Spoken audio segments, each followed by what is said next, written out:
Hello, folks. How are you guys doing today? Oh, my word. It's Friday already. How is it Friday? This week's gone way too quick. I've had a busy week, folks. How are you all doing? Oh, my word. Get the mic in the right position. Should probably do that before I hit the go live button, but, you know, that would require a professional setup. Gemini, dude, thank you so much for 14 months subbed with the tier 1. That deserves some Viduka raising. You know what? That deserves a Julian Brandt. Yeah, it does. It deserves it. It's like music to my ears. Gang, how are we all doing today? Great to see you today, Pramod. Brad showing some appreciation for a bit of a Golden Age Block Party. Although their new album that came out a few months ago isn't that bad. Keeney, I'm doing really good, thank you. I'm doing really, really good. Armin, I'm going to go with Armin. Armin, please let me know if the end of your name is necessary to say. But, mate, thank you so much for someone with the tier 1. You are named, well, you share the name of one of my favourite anime characters in the world. So, I mean, good name. If it is just Armin. If it's not, then still a nice name, just not quite as good. Lou boy, how are you doing, mate? Good to see you. Right, shall we play some Football Manager? That is what we're here for. It's not going to be a mega long stream today, gang, just because I've had a bit of a crazy day. In case you haven't seen, got a haircut. Can you tell I've got my haircut? Can you tell? Can you tell? I mean, this is not a flattering angle, let's be honest, but I've been shaven. I'm like a sheep that has been sheared for the summer. Tradable or untradeable? Tradable, and I've already sold it, Dylan. Hey, Muzmakol, I'm doing very good, thank you. Welcome on into the stream. First time here, oh, you lucky sausage. What a time to be here for your first stream.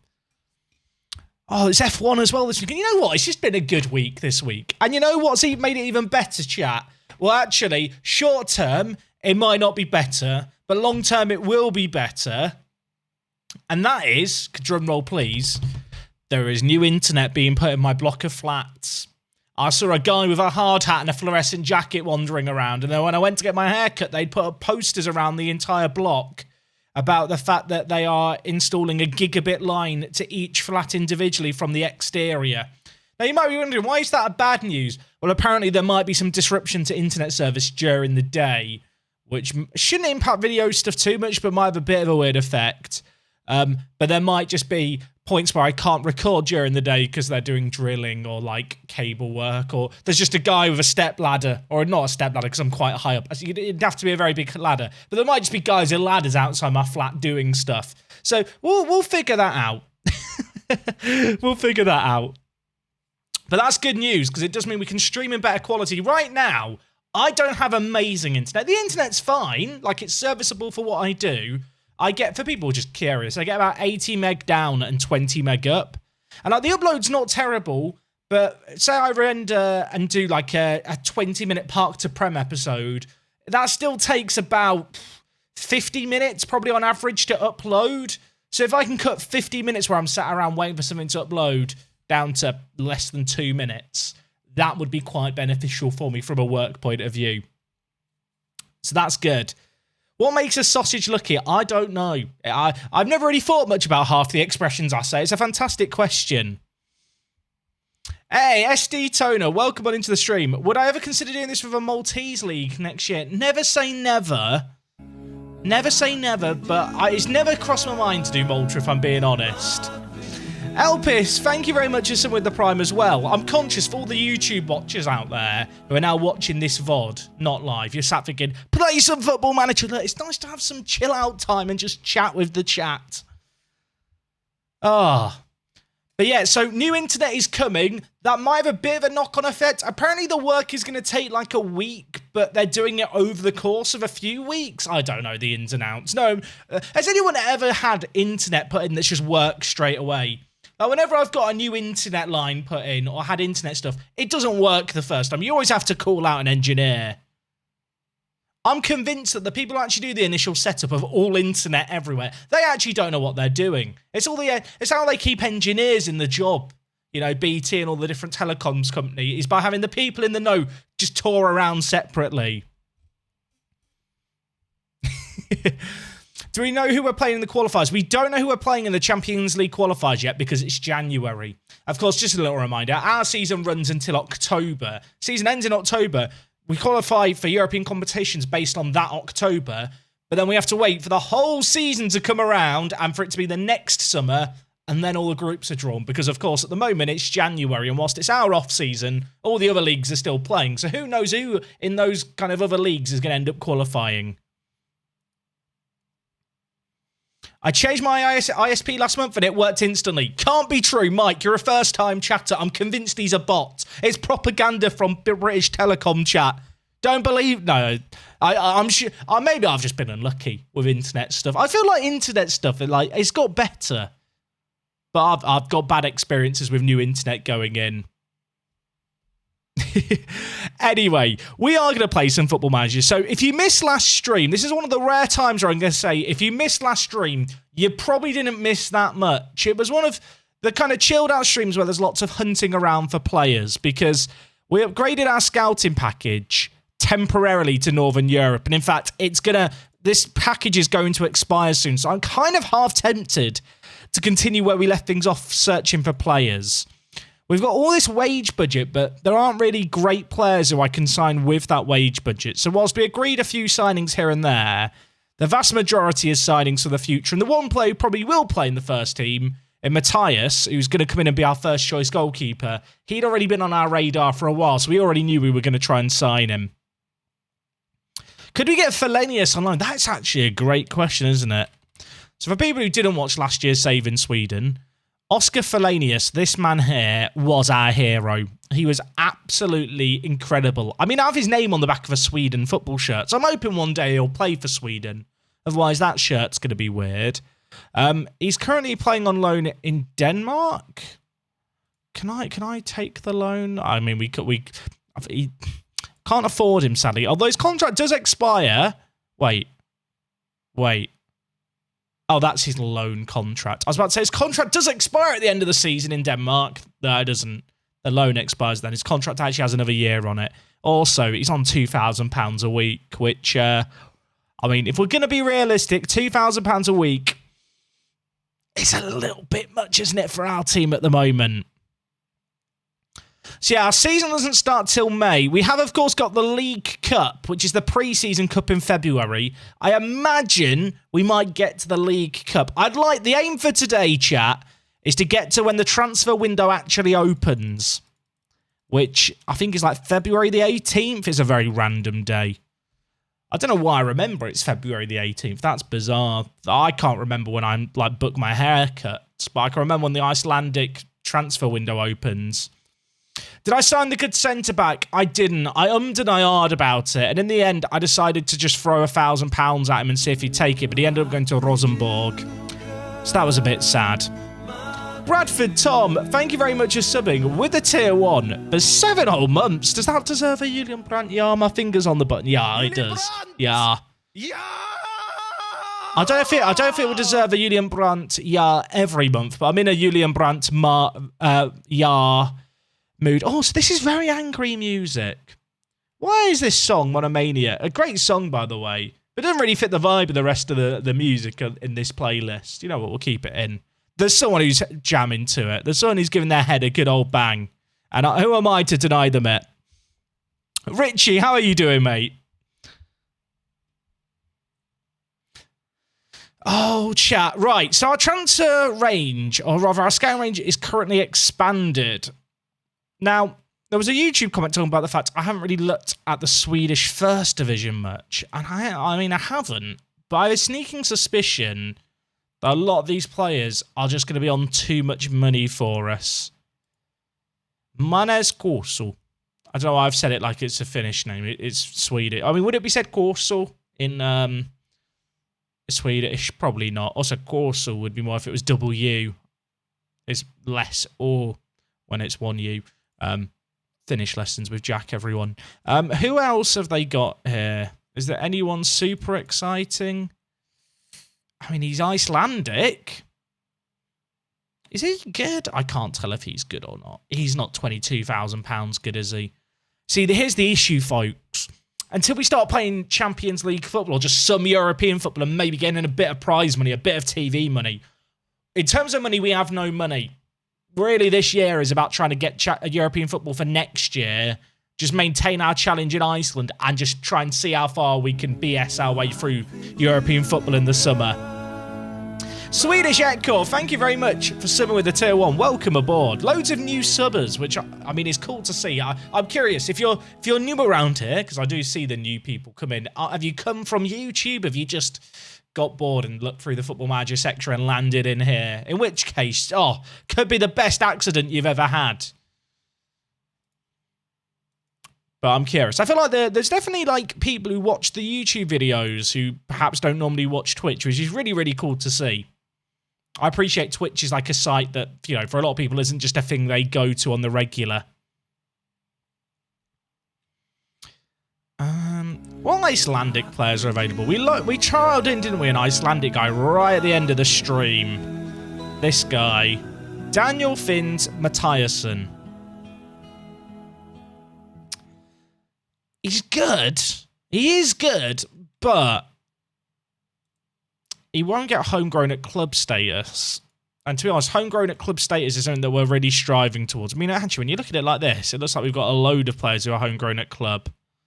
I've never seen this man before. Have you been on loan the last 2 years? Apparently he has been. Has anyone seen this man? Has anyone seen any lost child posters? I feel like he's wandered into our changing room. I've never seen this man's face in my life. How is he here? I've got questions. Emperor Caligula? I hope I said that correctly. Apparently you've subbed for 13 months. I feel like I've never said your name aloud before. Have you changed your name, or have I just got the memory of an idiot? I mean, don't answer that. But mate, thank you for the 13 months. That definitely deserves a Unibranch. Yeah. He's a right back. He's actually not terrible. He's not got a contract. We should probably give him a contract. He wants I tell you what, if you'll sign a £5 deal, we are going to be best mates, Buesson. We're gonna be best buds, I think. I don't know where he came from, but he's here now. He's been gifted to us. Now, Sigurd Steinsson, we looked at before. He's not good enough for the team. Solvi Sigmarsson, not good enough. I guess we had some players on loan at one of our affiliates. So they've now all come back from their loans. Oh, man. Bernston just scares me. Does anyone else get scared by his picture? His face is too small for his head. I know we've had this conversation before. Juliusson, this guy was a really important player in our first season, but I actually don't think he's very good. I want to compare him with Buasson. Can we do that? Can we compare them? We can't, because apparently they play completely different positions, which is true. I don't know. I've got questions. Has anyone seen that right back before that's appeared? I've been watching on YouTube for years, just downloaded Twitch to watch stream. Well, welcome on in, Jay. I hope you enjoy the streams. I feel like the streams are just a good vibe. I was nudged your way by a mate. I was looking for a streamer to watch. He said, if you want a chilled but funny stream, then Work the Space is ideal. So here I am. I hope I fitted that description. I feel like that's what we go for here. I feel like when it comes to YouTube, I have to be a bit more serious, both in presentation and how I play the game. Because on YouTube, people don't understand that you can play Football Manager for fun. Here on Twitch, we just go a bit loopy. Here on Twitch, we just go a bit loopy. What a way to describe the stream. Words are hard. I mean, Gudjonsson and Buasson, are they similar? They're pretty similar, aren't they? They work as our backups, left back and right back. What's our squad size at now? Is it still big? 26. Thomason is out of contract. Chat, are we keeping Thomason around? I feel like we should get rid of him. What do I think is the best way to develop young players? Loan or let them play in Team B, 2 levels below my main team? Game time is important always. If they're in your B team, you can still control their training. So I think if you've got a B team, it's probably worth doing that unless they are ready to play at a level above your B team and you don't feel like you need to be controlling their training. I think I'm going to release a load of youngsters, but for now we're just going to chuck them all in the other team and then figure it out from there. Juliusson looks like he could be good, but he's currently unhappy. I guess the other thing that like players like him hinges on is how many homegrown at club players I've got. Because really, Carl can go, chat. Carl can go. Not a Carl fan here. So how many homegrown at club players have we got? We've currently got 10. So we can get rid of 2 players. But we have still got Juliusson stealing 11. Now here's the thing. This guy isn't actually that bad. But he's not good enough to be my highest earner. That's kind of where I'm at with him. Like, he is not good enough to be my highest earner. Like, you look at someone like Planner, I know they're different types of players, but he's on half the wages. I think, in an ideal world, I keep Juliusson around and Carl and Gudmundsson and Juliusson go. I mean, that's probably the play. Carl's contract's up at the end of the year anyway, and he just wants out. He's just going to leave us anyway, so we might as well plan for life without him. Juliusson here has some interest in him, but I'm not sure if anyone's going to bid outside their transfer windows. Although, is the Swedish transfer window now opened? I'm not sure. Oh, okay, we've actually had an offer for Carl. I'm not accepting the one where they want me to pay his wages. That's mental.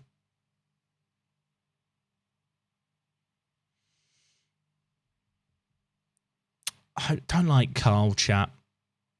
Have I considered a parent club? I mean, we do have an affiliation, but the thing is, the affiliate we've got is Tromsø, who have just been promoted from the Norwegian First Division, and to be honest, their best players they could loan us don't really improve our first team.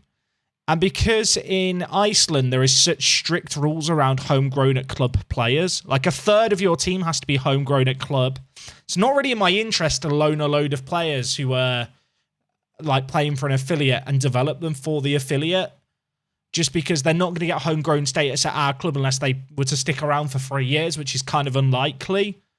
And we've got to have a constant conveyor belt of homegrown players. And in order to achieve that, playing my own youth is kind of the best way to do that.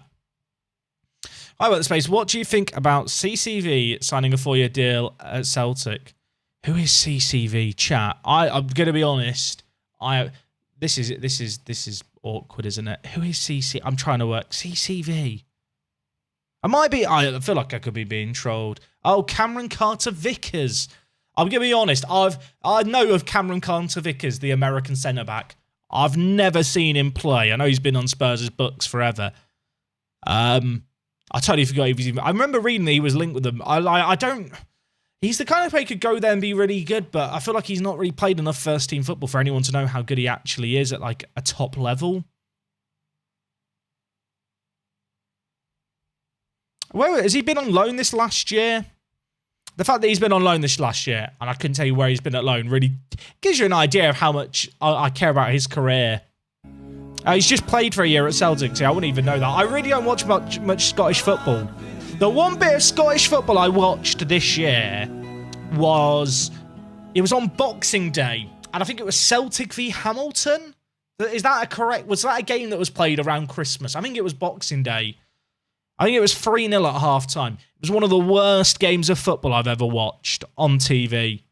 I was quite pissed because it was Boxing Day, so, you know, you start the drinking early. Wasn't wowed by it. Was it St. Johnson? Yeah, St. Johnson. Sorry to all the Hamilton fans out there. I've just gone for Hamilton. By the way, St. Johnson, the only professional football club in the UK with a J in their name. Bit of trivia for you there. That might actually have changed now, I realise, because that fact was about a decade ago.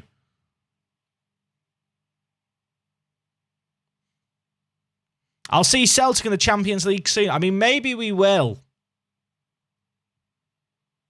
I mean, even the thing is, with respect to Celtic, and this I don't want to annoy people here, but I don't really watch that much football outside of Liverpool games.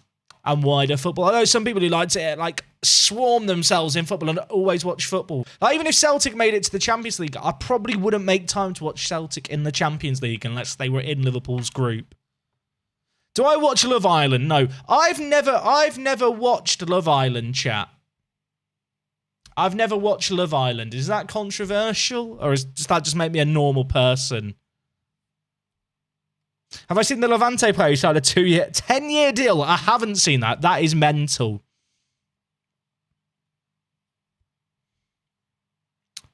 Maybe I should do some Love Island watch-alongs. No, we're not doing that. Oh, but Wilson isn't homegrown at club yet. Oh, we'll get it at the end of this year. Oh, was I counting him when he isn't actually... Oh, no, he is trained at club for 0 to 21, but... He'll get 15 to 21 soon. I don't even know what that means. I assume they both count as homegrown at club. It makes me normal. That's good. I was recently, chat, reminiscing about a TV show called Dick and Dom. If I say Dick and Dom, do people know what Dick and Dom is? Like, I feel like if you're in the UK, you almost certainly know about it. I was thinking about how mental it was as a TV show, to the point where I started watching a clip and I was like, I kind of want to just wait and watch this on stream for people who aren't from the UK to watch. Because it's one of the most mental things I've ever watched. And I will be honest, as an adult, it was actually funnier than as a kid, because there were so many jokes I just didn't get as a kid. Anyway, the TV show's Dick and Dom. That was a staple of UK television. YouTube, you've just missed that. That's a Twitch exclusive. The VOD might have now been muted because of Motorhead, in which case we just have to awkwardly edit out this portion of the stream.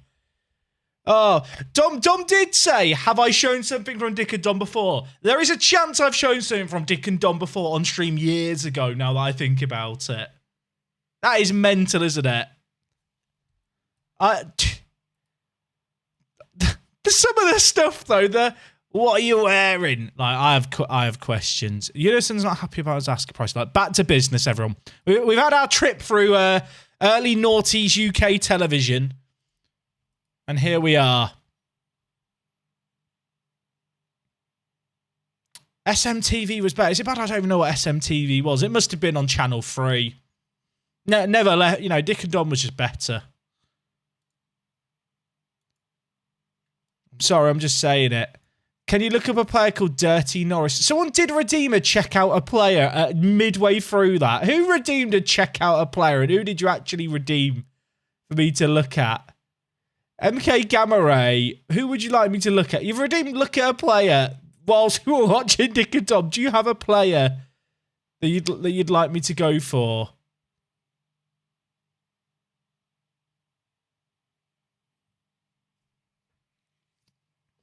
I never watched SMTV, chat. I never watched... I was kind of... I feel like... Was SMTV on ITV? I feel like I used to occasionally put on at Channel 3 to watch Pokemon. And that was kind of it. Do I remember Live and Kicking? No. Let's have a look at this guy. Where does this guy play MK Gamma Ray? Are we about to have a situation like before where I get suggested a player here who isn't loaded? He's loaded, everyone! He's loaded! I can't believe it. He's currently playing in Algeria. I mean, here he is. Yanis Begdadi? Great name. Great name. I mean... He's had a weird career. He's not in... Does he start in Algeria? No idea. How old am I, Jack? How old am I? I am 28. What year was SMTV, chat? I definitely didn't watch SMTV also. My watch has just buzzed... My watch has emailed me to tell me it's low on battery. For a second, I thought someone cared about me. Oh, we've got bids on Juliusson. I think we take it. I think we take it. Have I looked at transfer listed players or players with a value of 0? We have been looking through lots of free agent players. Realistically, we don't really have a transfer budget to spend. SMTV was on in 98. I mean, chat, I would have been 5 years old Potentially even 4 years old for the majority of it. So I didn't see SMTV. I'm a child, chat. I'm a spring chicken. Look at me. I look like 2. Let's have a quick look at transfer listed players, but I don't feel like there's going to be great transfer listed players. I mean, maybe I'm wrong. I mean, this guy's good, but I don't have 210k. Sad. I mean, some of these guys are quite good. I mean, he is actually decent. Transfer listed by Lingby. Thing is, he plays on the wing, and we don't play with wingers. I feel like I can remember a theme tune to Eat My Goal. Did Eat My Goal have like a thing that was like, oh, whoa, say, oh, whoa, oh, whoa, eat my goal. Say it. Why do I know that theme tune? That is something that I have not heard of or thought about in at least 2 decades. And is like just popped into my head as a thing. What was that? Was that the theme tune to Eat My Goal? I couldn't tell you anything about the TV show. Was that a proper song? I have no idea. Chat, send help. Send help. I have no, you know what? I think we're tapping into parts of my brain that shouldn't retain any of these memories. There's important stuff I need to remember, and instead I remember just random music from shows years ago.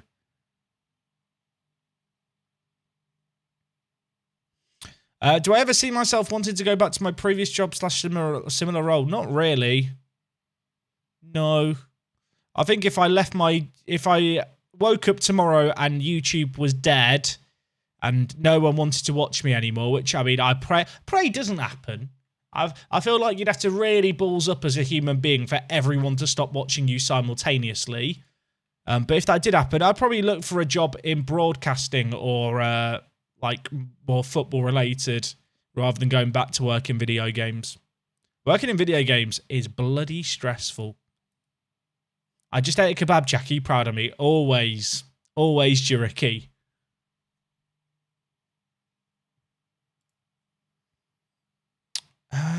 Right. So we could be getting rid of Carl and Juliusson at once.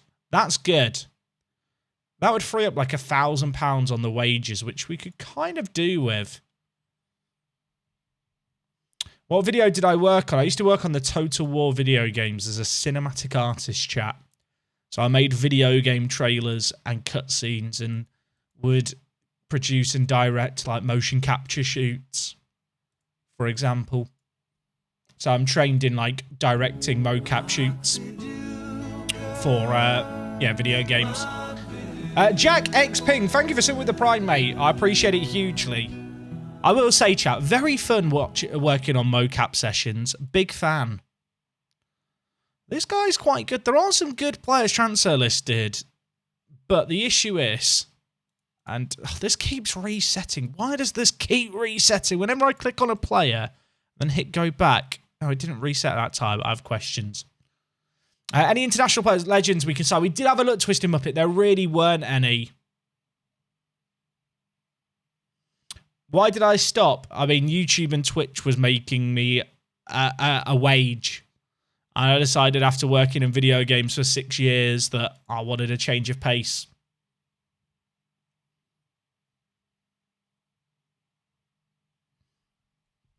Did I ever sneak into the videos? There's trailers in, like, there are Total War trailers where I am the person being mocapped, and I can tell it's me because I can recognize the walk.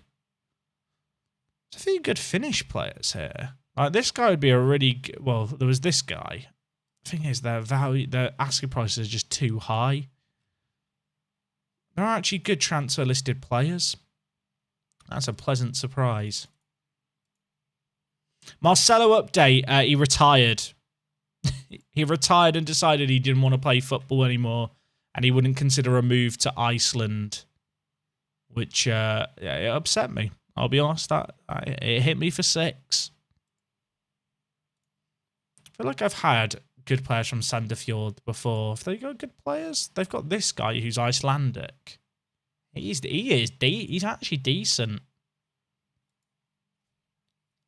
Is it possible to recover a save on FM? If your save isn't, like, when you say recover a save, you might be able to recover it like you would a non-FM save with, like, some recovery software. But generally your best bet is just to keep backups of save games and stuff.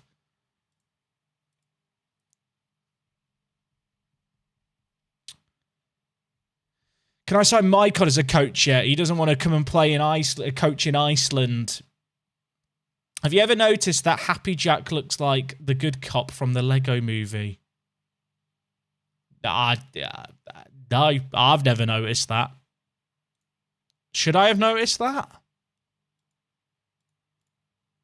This guy's not a bad centre-back. Injury prone. I'm fine. I'm fine. Everything's fine. I kind of want to... Who's this guy? He's not that good. He ain't it. Not the fact we've got random knowledge of a guy playing in the German regional leagues. I'm kind of tempted to go and look at young Norwegian players again. I feel like Norway has been our little gold mine.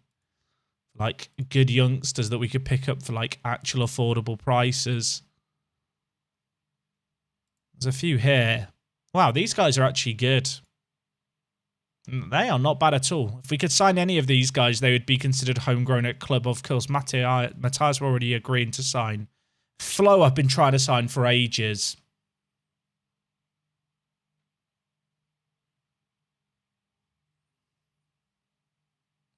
Any predictions for pole and podium at Baku this weekend? Not really. I feel like Baku is just a race of chaos, right? I also think I feel like the Ferrari will qualify well, but I feel like they just don't have the pace across a whole race at the moment, the Ferraris. Like, they just seem to struggle on longer runs. This guy's decent. Plays a KFUM Oslo. Kafum. They're not very good. We've looked at this guy before. I'm pretty sure he's on my tracking shortlist. He is. Players to track. This guy's not bad. Actually, he could be a really useful signing. I don't want to give them a percentage to sell on, but I could sign him for 1,000. The reason he would be good is because we've lost Maicon, right? So I think this year we're going to have to move Planner to Register. So then we might need to get a new centre mid or two. And he's a pretty good centre mid. He's 17. How does he compare with Planner? Tell you what, he is not a million miles away from Planner in terms of overall quality.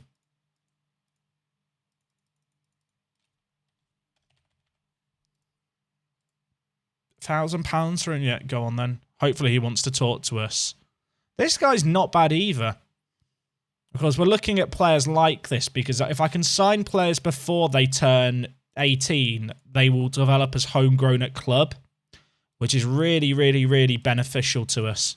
Also, Flo, I couldn't actually make a transfer bid for because he's still on a junior, like, non-contract. I guess I could maybe try trialing him, but I feel like they're just going to reject a trial. Okay, well, those guys we looked at, oh, they've accepted their offer of a trial. Hopefully he accepts it. He might turn it down. These guys look good. Of course, I can't afford to actually scout them. But Arnstad looks good. His wage demands aren't small, which is a bit of a concern. That hurts. He's really good, but I can't pay him as much as he wants. Do I do the thing, chat? Do I do the thing where I offer a lower initial wage but give him a big appearance fee? What happened with Gozzi? He went to Rosenborg. Do I like annual installments? Annual installments can be good, but because our income annually is such an unknown, because it's going to be so dependent on getting European football regularly, I don't really want to use them here. I'll give you a relegation release clause and nothing.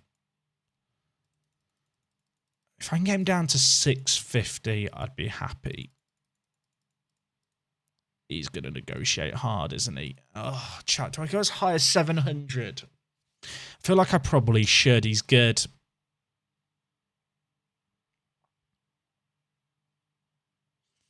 Tell you what, let's add in some seasonal bonuses, which I don't think he'll hit because of the short league season.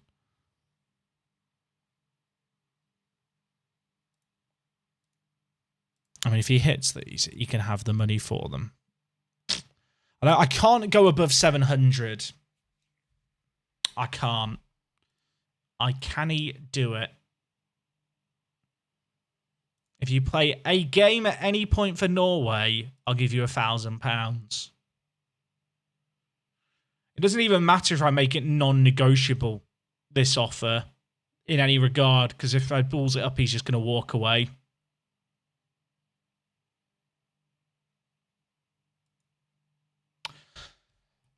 It's a lot of money, but I think it's probably worth it. He looks really solid. And while £700 isn't a small amount, it's significantly less than what we were willing to pay Gozzi. You know, we nearly bit the bullet and gave Gozzi £1,000. I know £700 still is a lot of money. But actually, we're way under the wage budget right now. So we can afford to eat a few players asking for a few £100 more a week.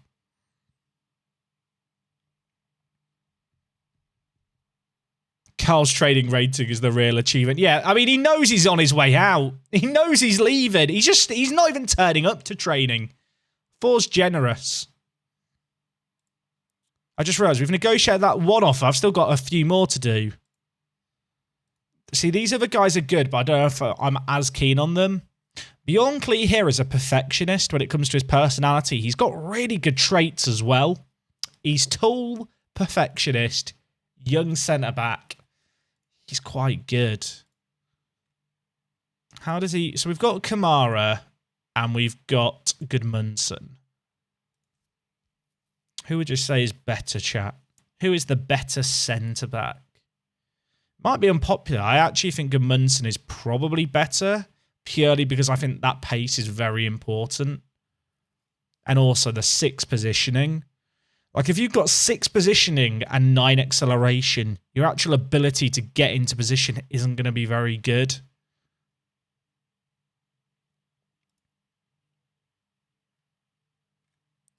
Let's compare the guy we're looking to sign with Kamara.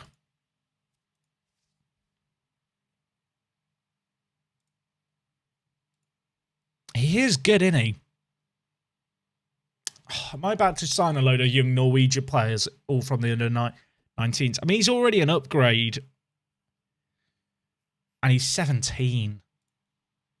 He wants less wages, I think, than the other guy. Let's see if we can lower the squad status. We can't. He wants 550. We do 400, but with an appearance fee. And if you play 5 international games, you can go on to 750. There's no way he's playing 5 games for Norway anytime soon.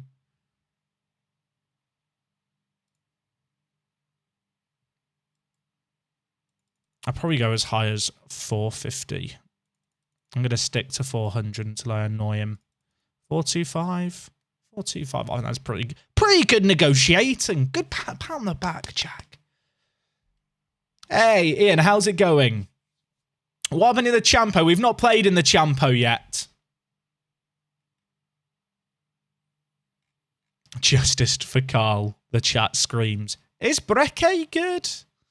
I mean, he's another perfectionist. They love their perfectionists in Norway, don't they? How does Brekke compare with the 2 strikers we've already agreed to sign?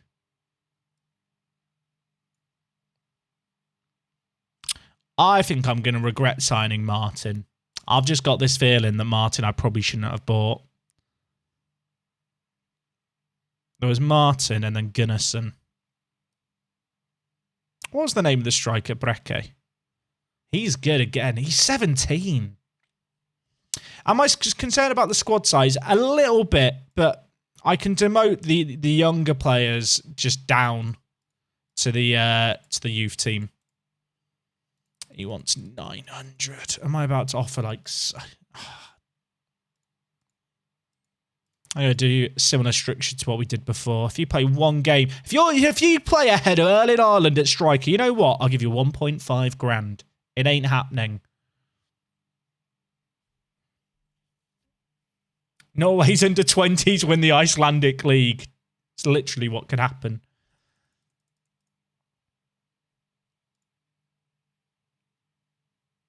If you score 30 goals I'll pay you 15,000 too. Maybe you could have gone a little bit less on that, but 600 I think is still a pretty good price. How does he compare with Fortes? A different kind of player, right? He's definitely better than the second best Johnson. With respect to the second best Johnson.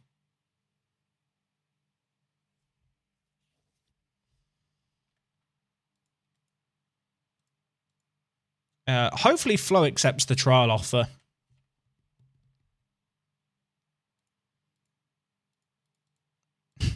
Sad. Turned us down instantly.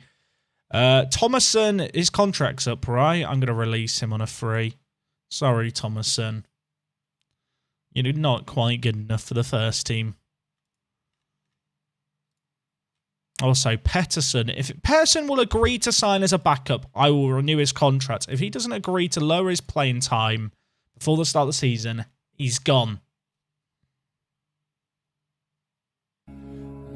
Hey, Minty, how's it going? Thank you for sitting with the Prime. Thank you, mate. Appreciate it. I hope all is well in your part of the world. Is there anyone here with the contract expiring is just not great? I mean, basically all of these, right? They're not good enough. I know they have 2-star ability. They are not good enough. Not even paying them a wage, but there's just no point in keeping them around. In fact, they already agreed to leave. Okay, one of them has. One of them's already planned his escape. The other two can go though.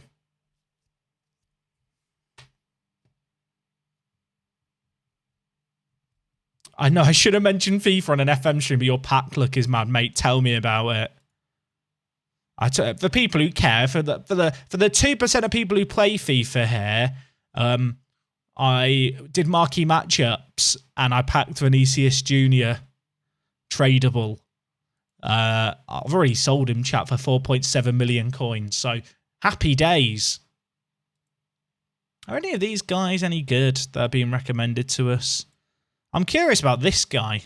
He was on loan at Addons in Sweden for a bit. I mean, he's rapid. Is he good? I think he's... If we played with wingers, I'd be tempted. But we don't play with wingers.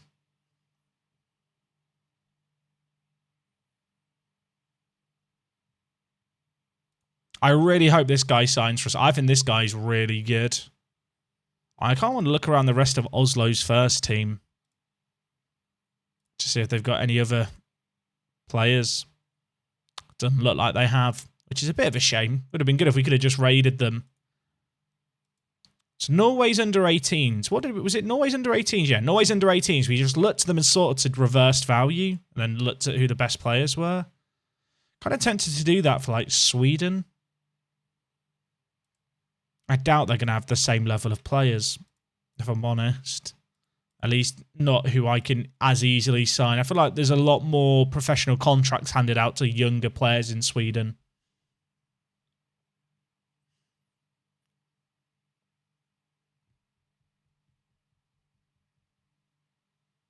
Am I the Viking now? If I'm just stealing all Norway's players. Look at me, chat. I'm the Viking now. I've ever thought about doing a save in the Baltics. I haven't really.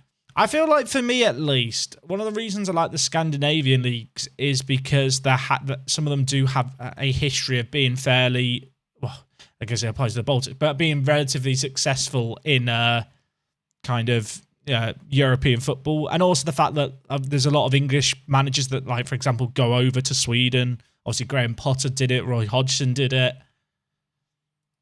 It feels a little... Once I say it feels a little closer to home, but that's like not really a great excuse. But yeah, I don't know. I've never really considered the Baltics for a save game. Oh, this guy wants to sign for us. I really like this guy. He's got really good traits.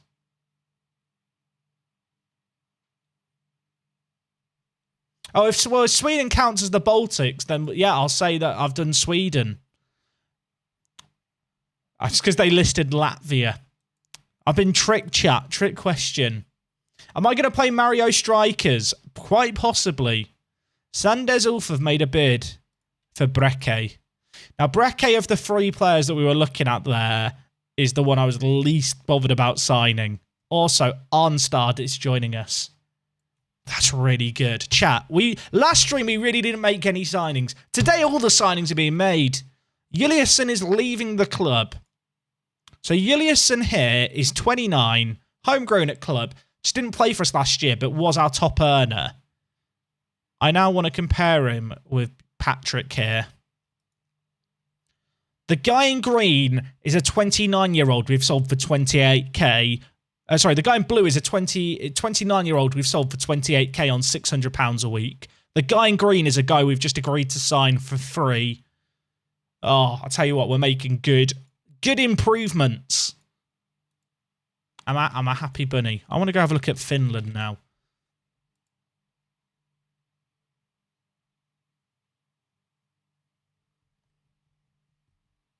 I feel like last stream, we didn't get enough done. Oh, chat, there's a load of Finnish players playing for FC Honka. Why is the name FC Honka funny? Please someone let me know. Why does it tickle me? Am I a child? I bloody love FC Honka. Velikovsky. He's quite good, actually. He's not bad. Oh, he's already joining AIK, though. Sad. Larry Line. Is he good? He's all right. He's not that good. Get ratioed, kids. He's not very good, but I'd like the idea of making jokes about his name and the word ratio. This guy's good. Ilkka Kokkonen. He's decent. He's actually decent. I can't scout him anymore. He's got good technicals. He's got 17 technique and 12 first touch. Could he be a regista, chat? Could he be a regista? I mean, anyone could be a regista if you try hard enough. I mean, hear me out. He's 16. Could he be a regista in a few years?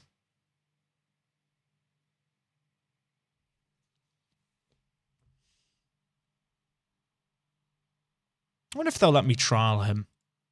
But if we were playing with a Recruitment masking on, I couldn't see anything. I would just trial all these players. And then if I got really desperate, scout them. Is he a regista? Is he a libero? Before that, it was, is he a box-to-box midfielder? I feel like I go through phases, chat, with different player roles, where I just get obsessed with them for a bit. So a little look. Who is Espoo. Who is Espoo's best player? Kristan Buttakainen. He's not that good. Who's Honka's best young player? Oh, wait. No, wait. Is Espoo Honka's youth team? Or I'm so confused. Oh, it's because Honka is based in the city of Espoo. That makes more sense. I didn't realise. Hey, Brun, the save is going well, mate. The skin I'm using is TCS. I think if you put in exclamation point skin, it will appear in the chat. Have I tried the Carolero role? Have I? I'm not actually sure if I have. Why is there a guy... Sorry, this has caught my eye. There is a guy who's playing in the Finnish under-18s who's in the Armenian High League and is a regen. Does anyone else think that is an instant cop? Oh, he's quite a lot of money, though. Have I tried the Carolero role? I have. It's okay. I think it works quite well if you're light of players in the midfield and you need one person to do a lot of movement. I still don't understand why there is a Finnish regen in the Armenian High League, but who am I to question it? Who am I to question it? Oh, so this guy's playing in the Finnish 3rd Division. It's not even like I can't even click on the Finnish 3rd Division.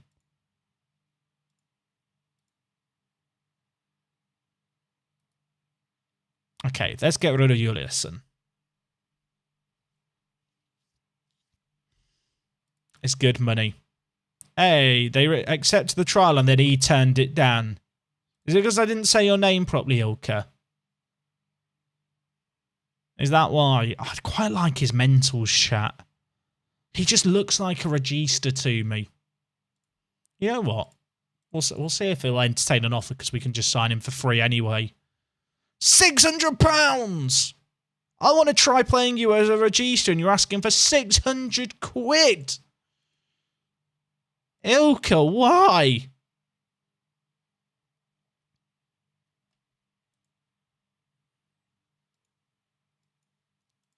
He wants to be a starter. He wants £800. Ilka, it's not happening, mate.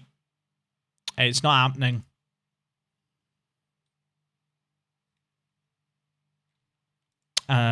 We've not really looked at Denmark, have we?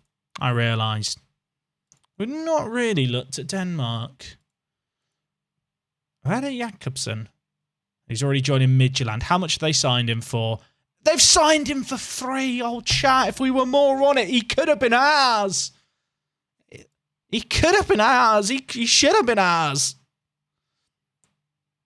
I forgot that the Danish season is like a summer season.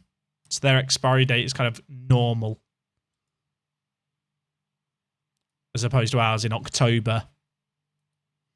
If only I wasn't distracted by Dick and Dom in the bungalow. Oh, chat, Carl is leaving. Can we get a round of applause, please, for Carl? He's been a loyal servant. We got angry at him. We shouted, we cried, we laughed. But in the end, it didn't even matter. He was on £400 a week. That's mental, isn't it? Right, you can go down to the B team for a bit, Carl. Get out my sight. Did Juliusson already leave? I guess the transfer window is open in Sweden.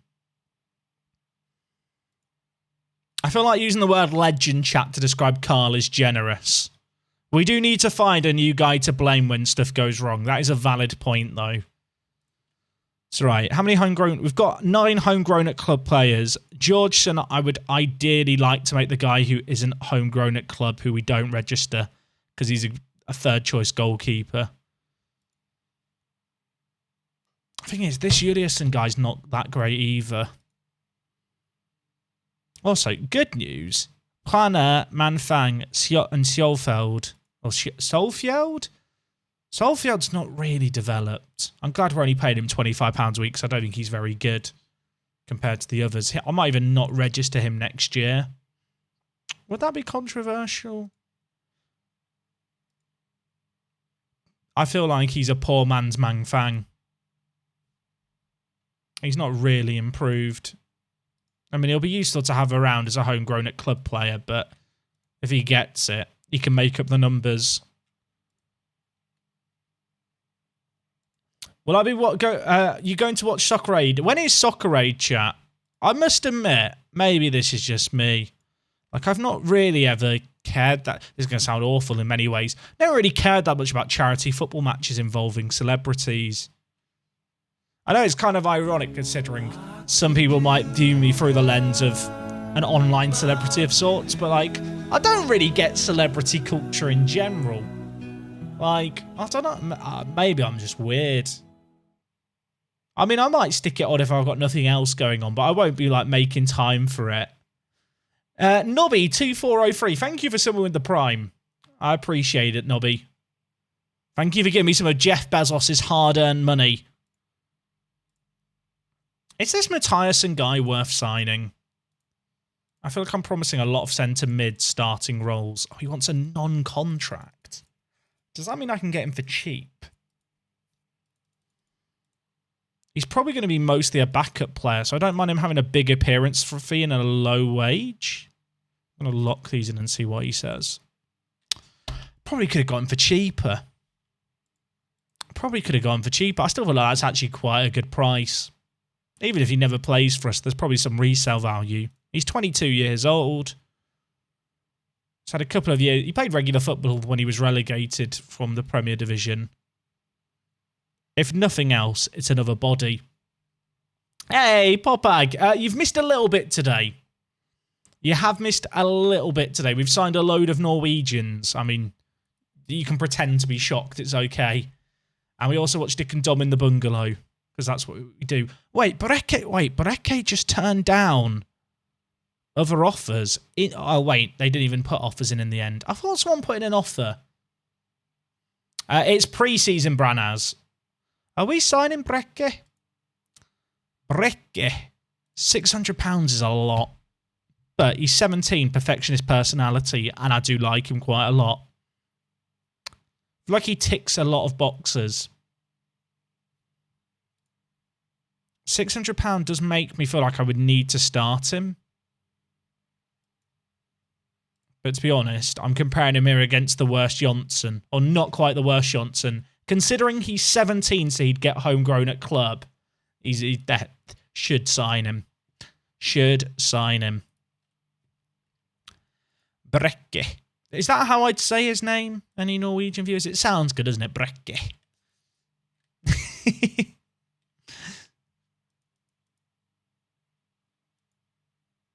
Wait, this guy's a free agent? Why have I got notified about him? Was I looking at him at some point and he got released? He's quite good too.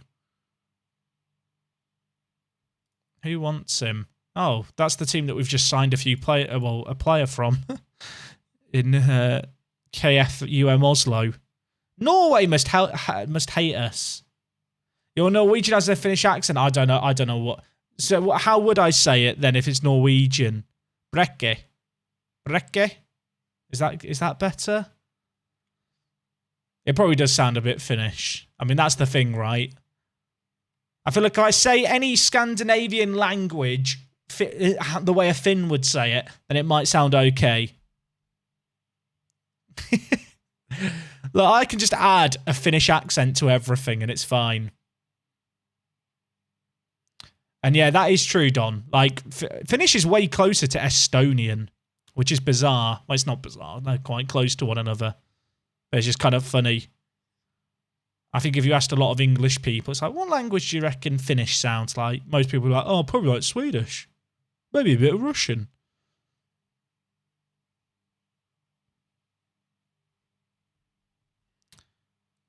I try, everyone. I do try. Sometimes I do intentionally pronounce stuff incorrectly, but we don't discuss that here. That's the dark arts of YouTube. That's how I get more comments. If I make errors or if I say stuff incorrectly, it's amazing how many more comments you get. I really looked at these guys playing for Oulu.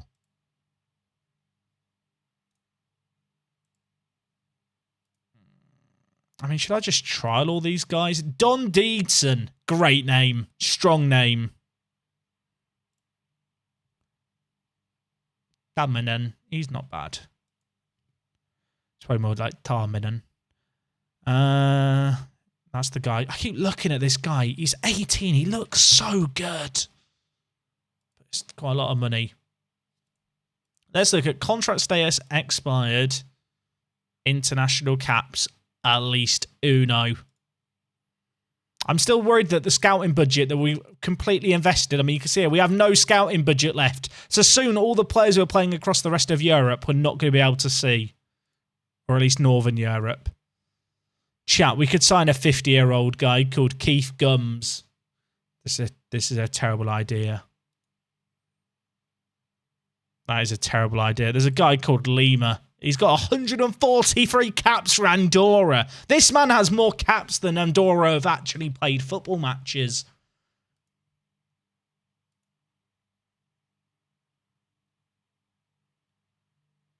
I mean, if there was any players who filled this bracket who were kind of on the younger side of things. Oh, chat.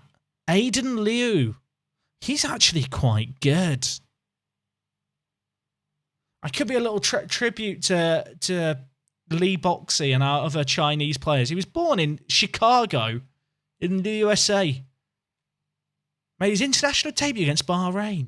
Tell you what, this guy's... He can have a trial. Do you want to come and visit? I'll give you a trial, Aiden.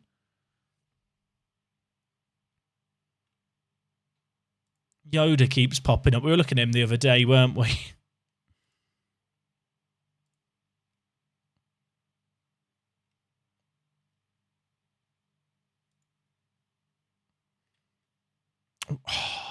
I remember this guy. Yeah, he's the evolved form of Pikachu. Do you get a chew? Get a chew? Do you get it? No, okay, move on. Bloody hell, Jack. What are you doing? What are you doing? Can hear the unfollow button being hit. I can hear the unfollow button being hit. Which pretend... Oh, there's loads of Danish players, right, that have caps. You have to ignore Denmark because there was a big fallout between the Danish FA and, like, the professional players. And as a result, they hired a load... For, like, one international break, there were a load of amateurs in Denmark that had to play for the national team. So you get loads of players who have caps in Denmark, and they all just have one from when all these amateur players were given games. Which is kind of a funny story in itself, the fact it exists. Like, if I just put on is Danish, there's loads of Danish players there who are all just amateur, and they'll all just have one cap. Like, if I insert international caps, basically, Denmark had a big falling out, and the professional Danish players would play for them. So, yeah, all these players were part of this group of Danish players who played one game. Good little football story there, if you've never heard of it, I realise, because it's just kind of a unique situation. But it's also why there's loads of Danish players who I shouldn't be looking at.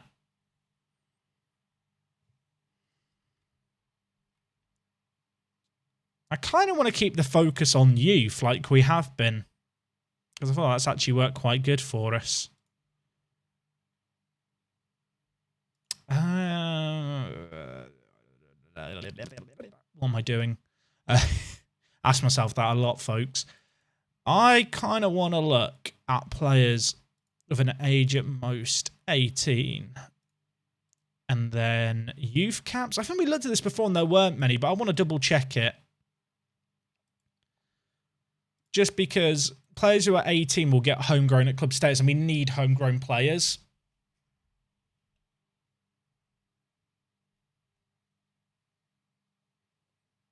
Hijack, did you ever find a good exercise bike? I found an exercise bike. I've had it a couple of days, so I couldn't really tell you if it's good or not yet.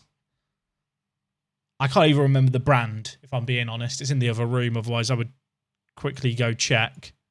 I'll report back in 2 weeks on if it's a good bike or not, chat.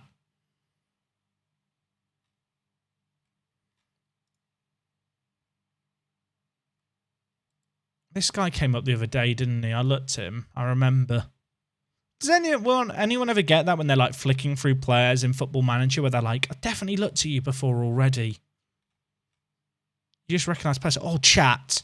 Tune. Oh, I thought he generated as a free agent. He actually hasn't. Why is my phone vibrating? What's happened? Oh, I just got an email because Minecraft update happened. Why am I getting emailed about a Minecraft update? Why are you emailing me? Leave me alone, Mojang.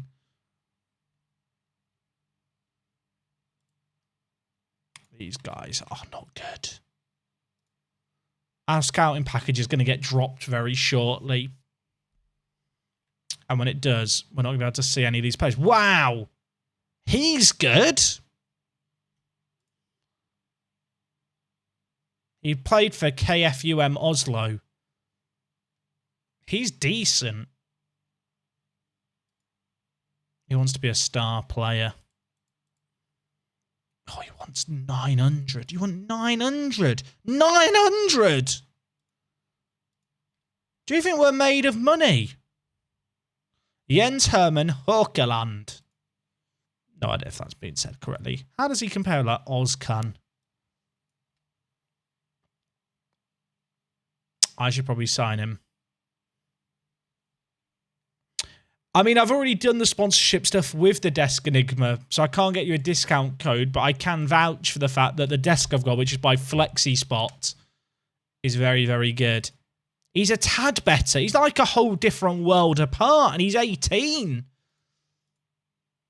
Is it a concern if my team is just full of Norwegians?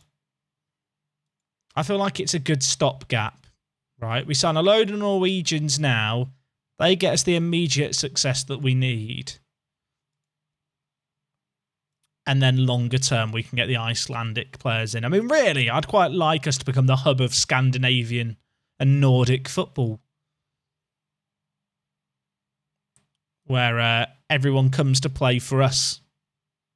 And we're just the big boy in the area. I'm going to give him a similar If you play 5 games for Norway, £1,500. You know, sometimes people tell me, Jack, why don't you lock more stuff in? Why don't you just lock like the contract length and the wages? This is why. This is why I don't do it. You know what we're going to try? We're going to try offering him a trial. And he'll accept it. And then we can sign him instantly. Because the game is really dumb. Why is this a thing? Look, I can. Oh, he's now with us on trial. Oh, and I can just reapproach to sign it. Brilliant. Right, so we know we can't ask for 600 with 3 years. I'll lock in 650. Give him Tubby Custard. Mate, I'm not sure he wants Tubby Custard, I'll be honest, chat. Wage after reaching games. 5 international games, 1,500. I'm going to lock in the wages. Okay, he's upped some stuff. It's kind of hurting my eyes, I'll be honest. Can afford that signing fee, but if you're going to sign that, it's got to be 5 years. I'll go up to 700.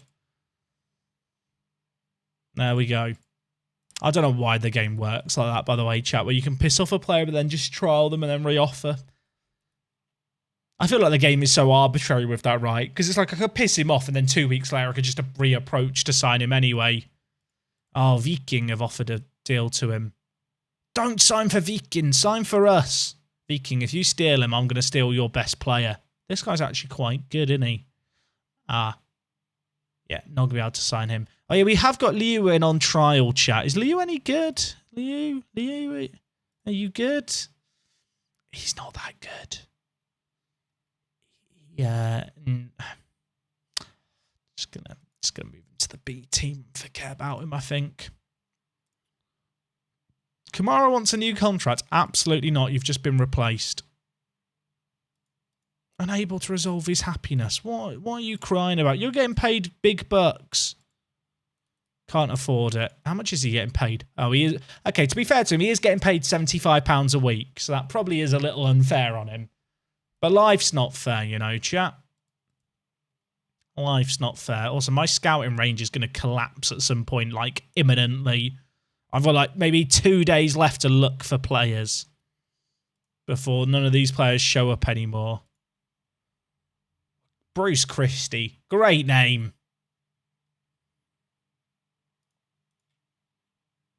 What about contracts expired in 6 months? And this guy's not bad. Of course, there's loads of players in Denmark with contracts expiring in 6 months. Oh, wait, I can approach to sign this guy. Hello. Chat, how much would you pay him? He's 18, he's consistent, he's adaptable. He wants £900. He's good. He's young. He could be, he's not the quickest, which is a bit of a concern. But he definitely adds something that we don't currently have. I'll give him 700. He's locked in the 3-year deal. He is in it here for the long haul. Also, that appearance fee is not small. International cap bonus. Lots of money. Wage after reaching it. So if you play 5 games for Denmark, let's hope they don't have another strike. £1,500. And then... I've still got 26,000, so I can actually afford the signing on fee he wants too. Oh, chat, I've just lost him in the negotiations. Where was he? Chat, where was this guy? He's gone missing. Here he is. I'll go up to 15. He's good. Oh, why are you hurting me? I really need us to do 700 here. I really, really need you. I'm once again asking you. And if you get 30 goals in all competitions, you have 15 grand.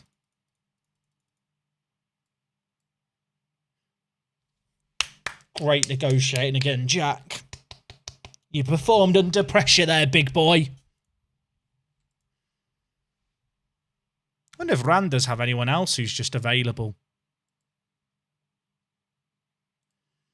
Anyone else, Randers? Anyone else you just plan on getting rid of at the end of 2023?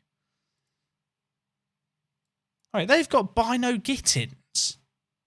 They got one of free from Dortmund. What? What face? That's a sick free transfer for Randers. Fair play. I don't think I've ever seen Bino Gittins get released so soon into a save game. That's mad. D-Train, mate, thank you for resubbing. 21 months. Just woke up. Grab us a coffee, would you, mate? I wish I had coffee in my house. I'm a peasanty energy drinker, chat. I know, I'm an idiot. They're terrible for you. This guy's actually quite good, isn't he? Whose contract is also expiring at Randers. They're never going to let me trial him, but let's just try. They'll probably now offer him a new contract. He's valued very, very highly, as is this guy. That guy's not as good. This guy's a really high value. There's no way they accept a trial, is there? Oh, the transfer thing's been leaked. Don't leak my stories. We're going to have so many players joining us on the 28th. It's getting a bit tricky to track it all. Oh, Mathiasen turned us down. That's okay. We found some better centre mids now. I really hope that guy from Randers joins us. He is sick. He is like a really, really good player. Oh! Get in there! He turned down Viking, who were playing in the Norwegian Premier League, to sign for us. Oh! Oh, chat! I feel like we're going to need to go and find loads of faces for random youngsters across Norway. That is a great deal for us. I wonder how much of that is because we're playing in the Champions League. I wonder if that is... do the players even recognise we're playing in the Champions League yet? Because we're not playing in it until next year. We've got some really good players joining us. We've got a lot of players joining us now. Well, there has got to be some shuffling around of players in the B team and stuff. But that's good. This guy's left. We weren't going in for him. He was on my shortlist. If we get Philip Cha, I think we are done. I think we are going to be mashing continue till February.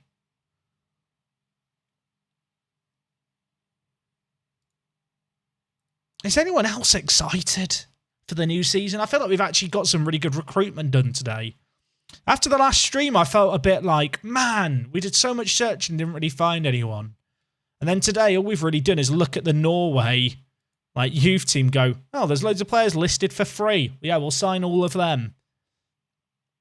How much money do I have left? So our committed wage spend is 12,500. So if we got everyone that we wanted to sign, we'd still have about 2,500 left over. So we're in a good spot. I think a lot of that remaining 2,500 is going to go on, is going to go on renewing contracts of players already at the club. Oh, chat. Beautiful. Beautiful. Philip. I like Philip a lot. Save the game. Get the game saved. He's really good. Now, his lack of pace, if I'm being honest, does concern me slightly. Whoa.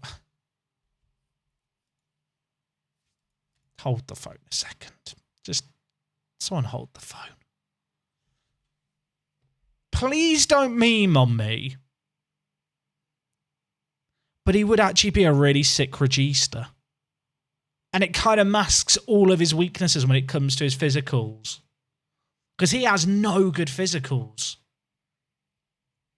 I mean, his natural fitness is good and his agility is nice. I mean, you can maybe play him as an advanced playmaker if you really wanted to use the agility, but I'm not. I think.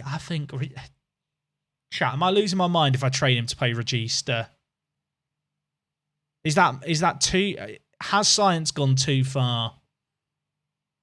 I know he lacks a little bit defensively, but we want to be a possession-orientated team. Wait, he doesn't join till July! Can I buy him now? Can I... You can't... Wait, he's not... I forgot he wasn't joining until July. Can I buy him now? Can I buy him now? Oh, balls. Well, the good news is we'll be able to register him for the Champions League. The bad news is he doesn't join us right away because of the Danish season, because he's on a Danish contract, which, as we already mentioned, expires in the summer like a normal league. Oh, I can't buy him till the transfer window's open. Valid point, chat. Right, remind me on that.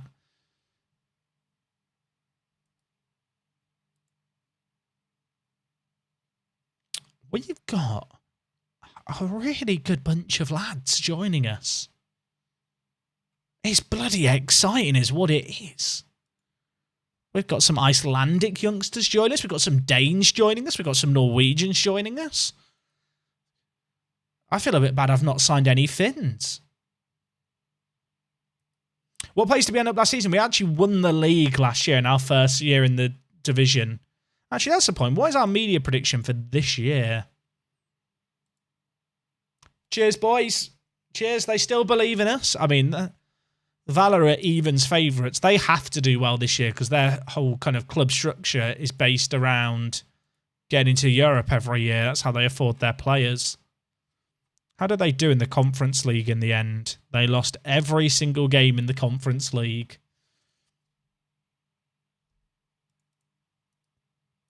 So yikes from me. All right, so we've got the League Cup coming up. We've got Selfoss, then Grindavik, then the transfer window opens after those two games.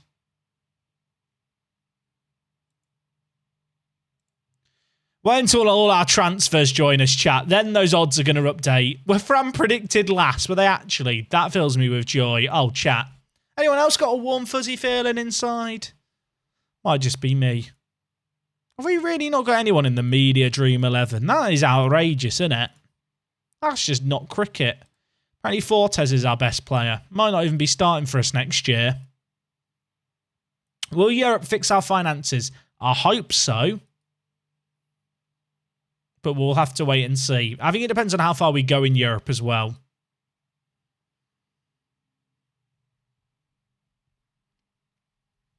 What games do I have planned to stream during my FM break? When? What FM break? Question mark? What face?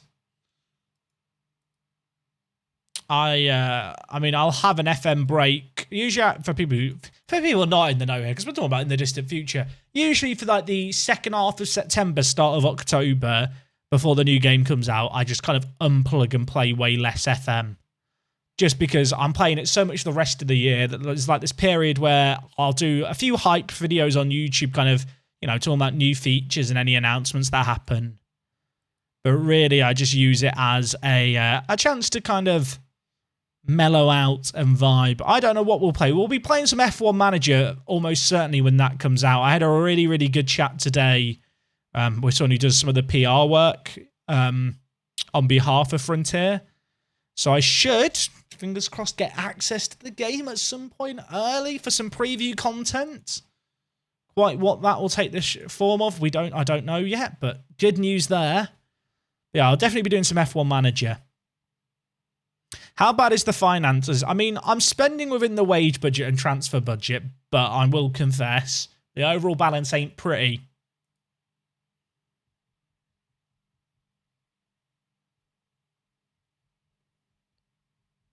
Who do I hate more, Barry or Fram? Barry. Barry have a special place in my heart, and it's like the hell portion of my heart.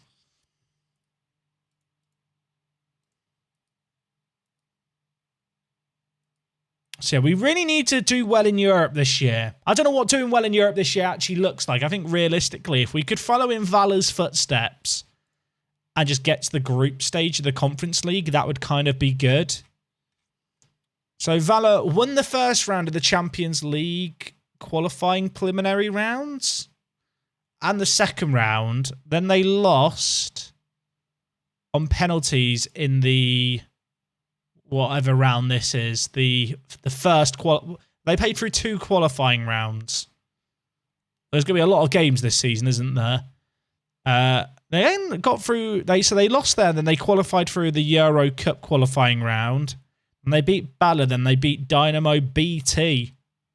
They actually went on a really good run, Valor, to get into the Conference League group stages.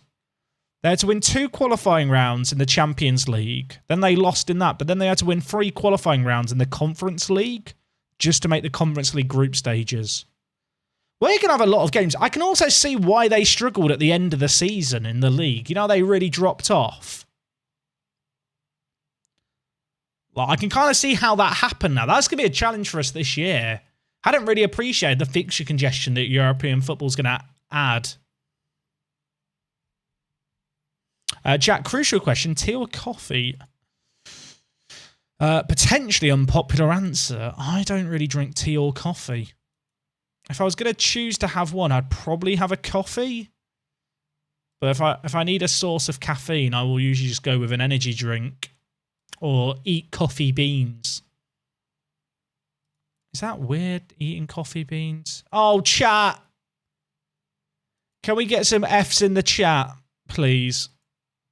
In terms of scouting budget, we have no scouting budget anymore. The budget has gone. We knew this day would come. We had a month of searching through the whole of Scandinavia deeply, and now it's all gone. But we planned for this moment. We knew this would happen. I could shuffle some training budget into the scouting budget, but it's not going to help us get the range that we had before of Northern Europe. To be fair, considering we had a month basically to look for players abroad, I think we made use of that month quite well. There's a small part of me that wants to look through more players who are young playing in the Dutch league, the Danish league, whose contracts are expiring, just to see if there's any with contracts that expired in 2023. Because if there were any, and if they were any good, like this guy, he's good. Wait, chat, he's a giant. He's a giant. Is he in on loan? Why can I not approach to sign him? Oh, his contract expires halfway through the year. Add him to the players to track. Add him to the players to track. He is big. He is a big, meaty man. And we for our project, we're definitely going to need some big, meaty men in our team. He could be the one. I doubt we'll be able to sign him. But, you know, we'll add him to the players to track list. Any more big, meaty men? I mean, this guy's not bad either. Contract expires. He's unhappy. He's going to force a move unless Copenhagen can fix his happiness. Add him to the players to track.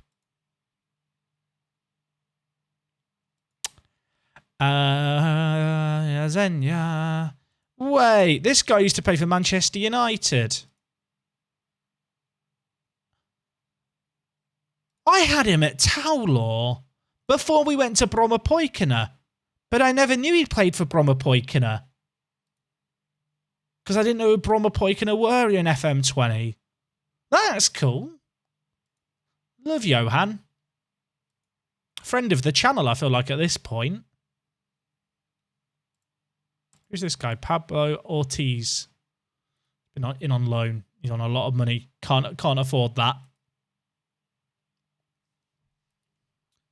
I really probably now should wait for the transfer window to open. Yeah, we used to call Johan Joe Hands because he had good hands. The streets will remember Joe Hands. I did add that tool guy to the right shortlist, right? Yeah, I did. Players to track. He's really good. Can I loan him?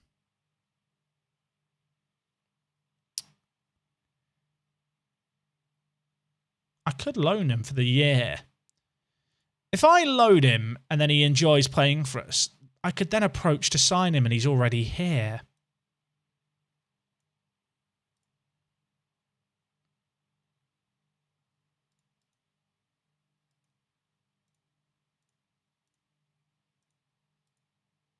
It's a lot of money a week. Is it worth a risk? Is he good? I do feel like he's quite good. Does anyone... Am I correct?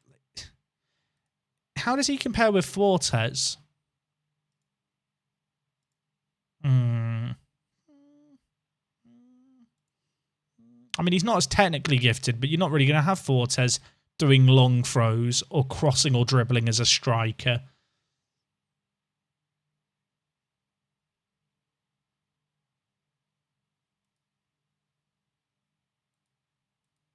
I think we'll see if he's available. It's a lot of money to pay him for the loan. But if we could build up a good rapport with him when his contract comes up to 6 months left in the summer, I could sign him. The reason I play with centimetres over inches, by the way, chat, is because players grow in Football Manager. And especially if you've got young centre-backs who are maybe lacking a little bit of height, just being able to keep track of their growth is just very, very useful. And so, because it's in centimetres, you get those updates on their growth more often. I actually think this guy would probably be more useful as a centre mid on attack for us, if at all. It's weird, because he probably does have a lot of potential. He's been playing at Serie A, but he's not that good for us. And there's some fairly big teams interested. Like, Valla have a minor interest. How much would I sell him for? I think he's homegrown at club, so I can't sell him, can I? I can't sell him because we have to have 8 homegrown at club players, and I'm down to my last 9, and Georgeson I don't really want to register.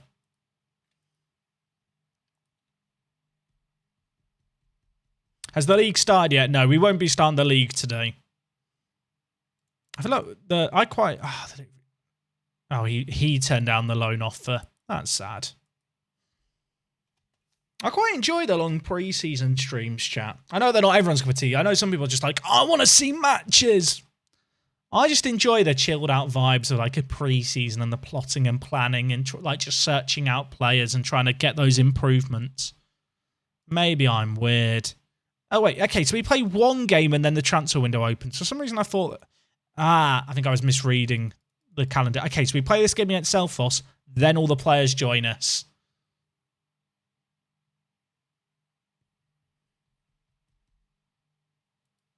The matches are just an inconvenience between signing players. True.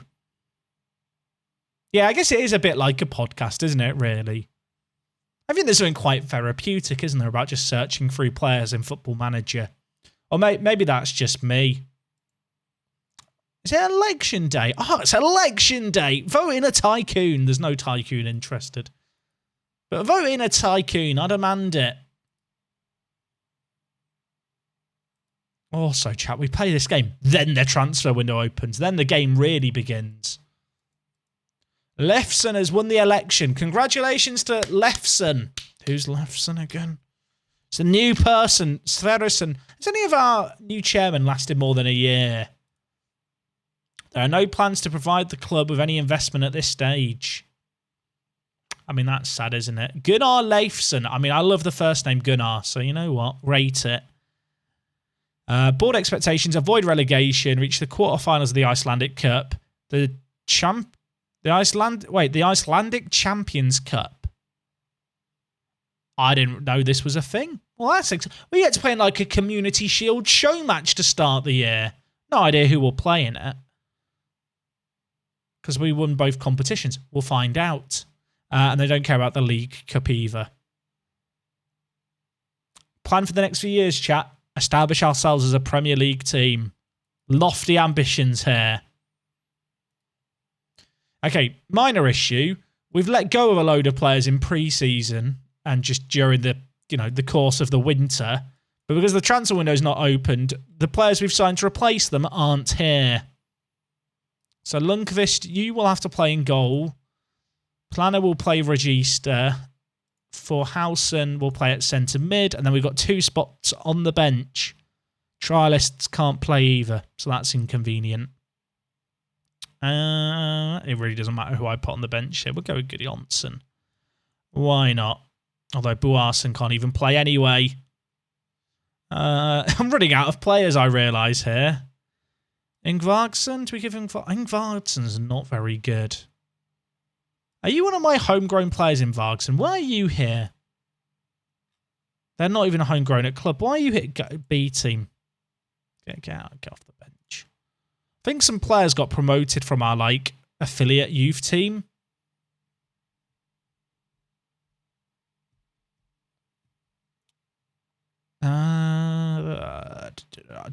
You know it's bad, chat, when there might be a goalkeeper going on the bench.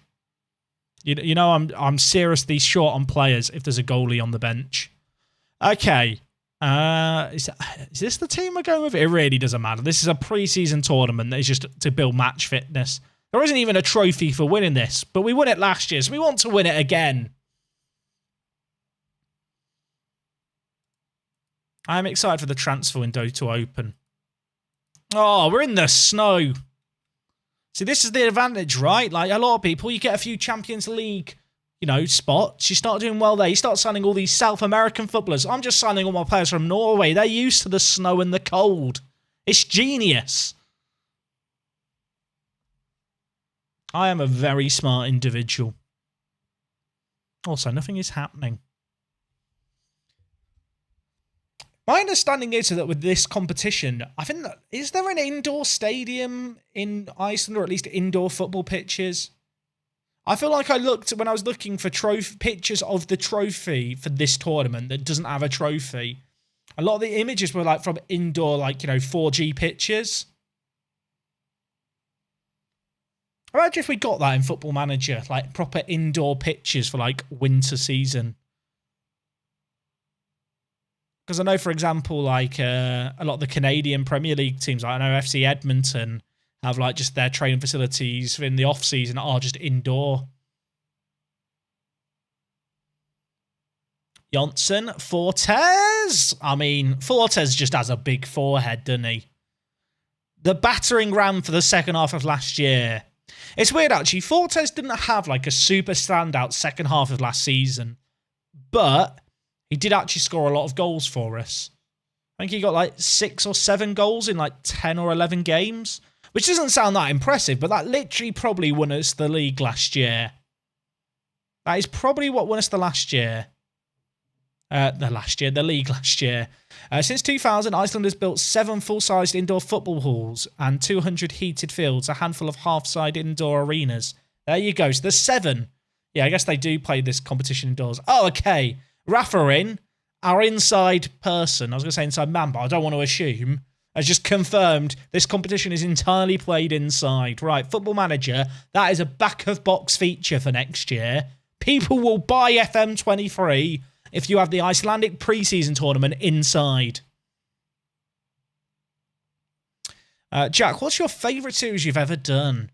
People ask me this all the time, right? And I try not to dwell on it too much. Like, do people have, like, a favourite save game they've done in any FM? Because I've never really had that, like, even before I've done YouTube. I'm the kind of person who just moves on from a save game once it's done a lot of the time. Like, in terms of a favourite save game, like, don't get me wrong, like, the Towler stuff was so cool, like, how we were able to help out the football club and all the shirt sponsorship stuff. And, like, Gibraltar Apex was cool because it was so different at the time. And I think in terms of challenges that I've done, it's probably the most difficult save game I've done on YouTube. But, like, I don't view them as kind of favourites. Because I feel like if I always just compared save games to one another, I'd never enjoy the current one. Because I'd always feel like it has to be better than my favourite.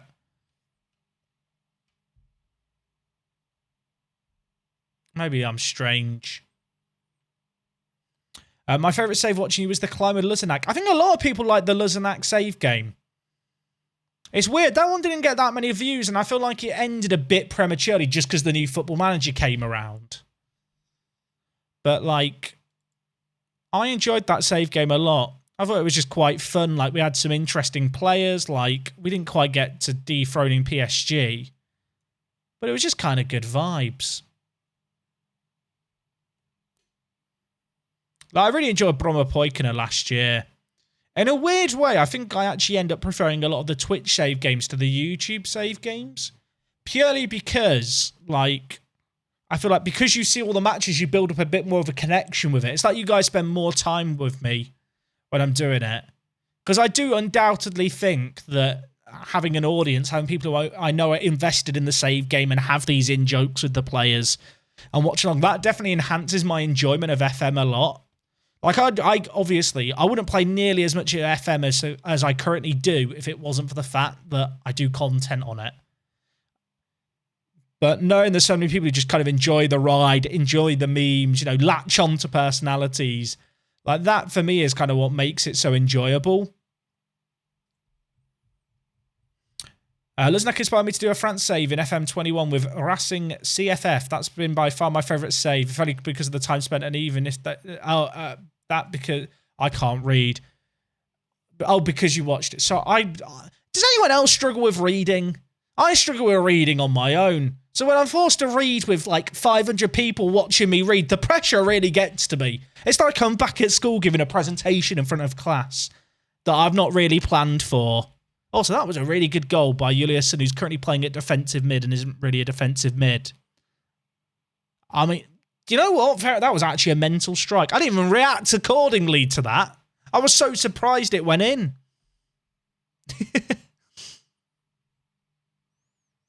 Why did I start doing FM on YouTube? I started doing Football Manager videos on YouTube because I was a bored second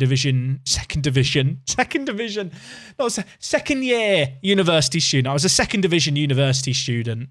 Now, I was in my second year of university and I just had a lot of free time.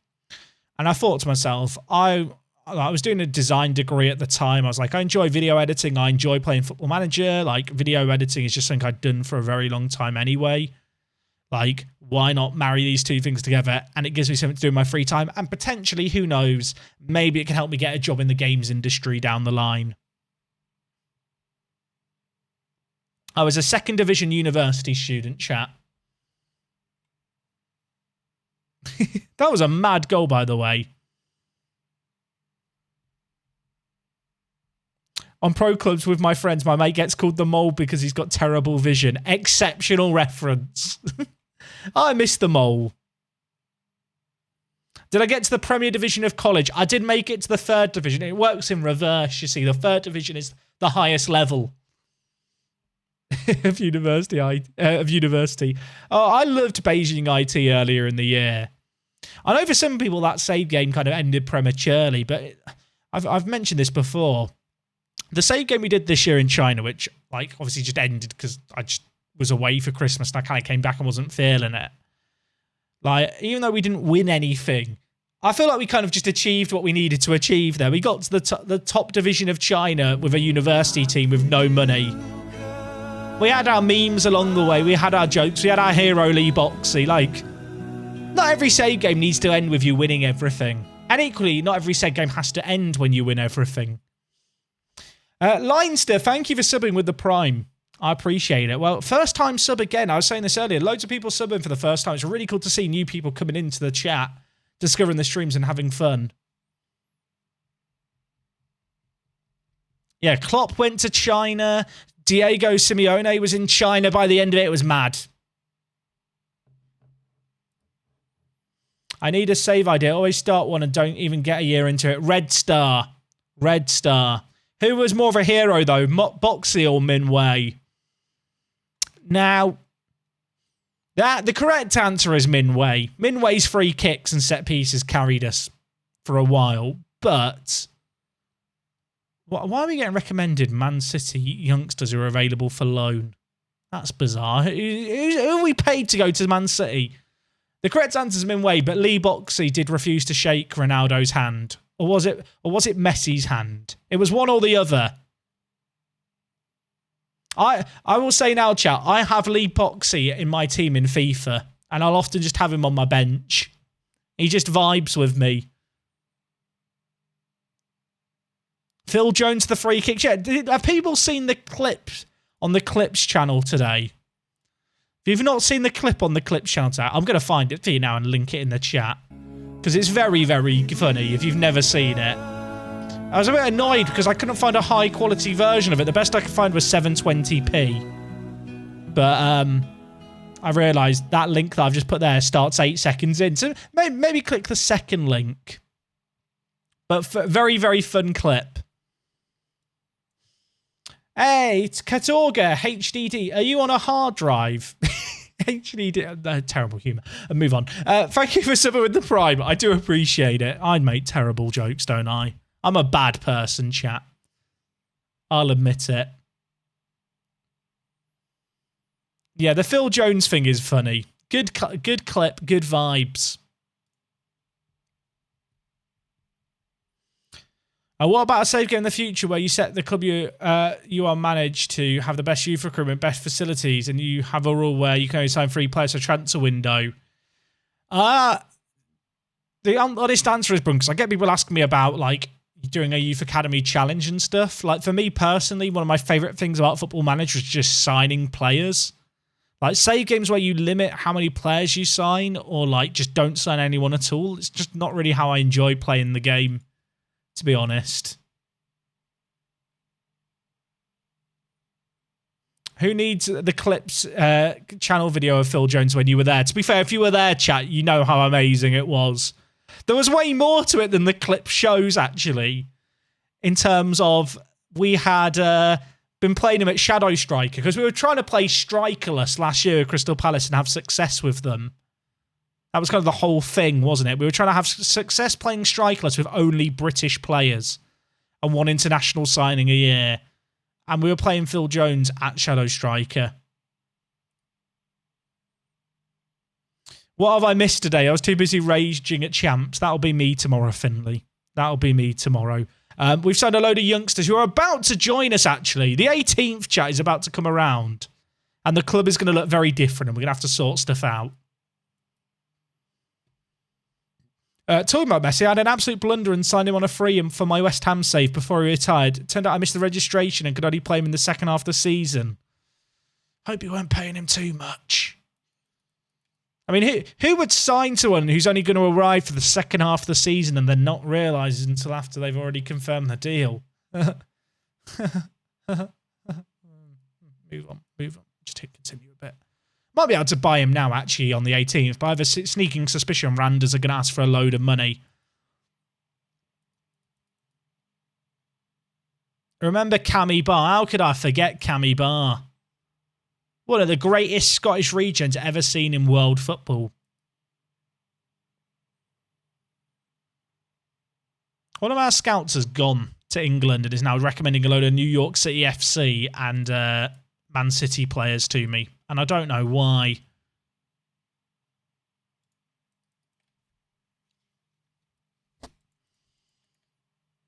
Oh, chat, the transfer window. It's open. Are you ready?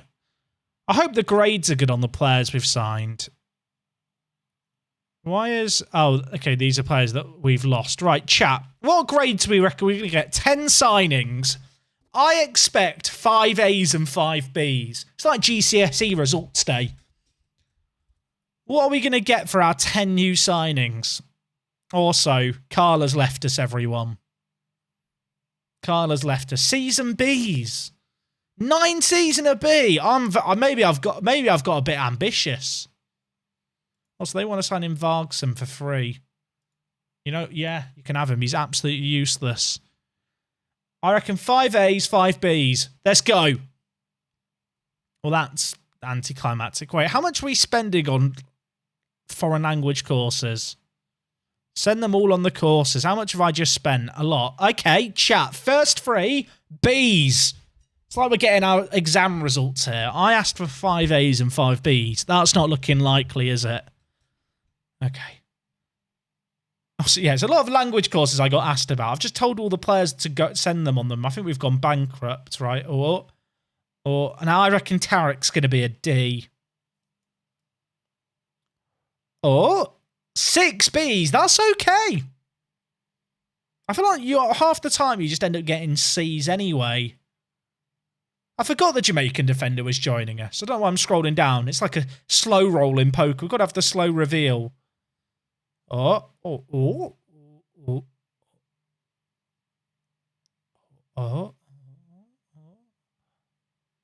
Are they all going to be B's? If they're all B's, it's very they're all B's. They are all... It's a bit anticlimactic, isn't it, when they're all B's? They're all B. Actually, one person got a regular B. The rest are all B minus. Should rename the football club the Hive with all these bees we've got. Okay. Oh my word. Okay, now we do actually have to sort out the team a little bit. Is the second best Johnson homegrown at club? Because if he's not, he might have to go. He got 3 goals in 14 last year, chat.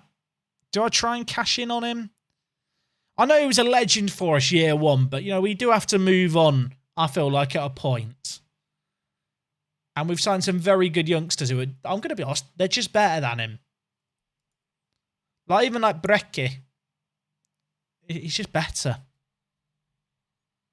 Oh, season preview, yeah, chat. We were predicted to... Where were we predicted to finish before? Can anyone remember? I don't even get updates on this screen here. It was 7th, right? Where are we predicted to go now? Oh.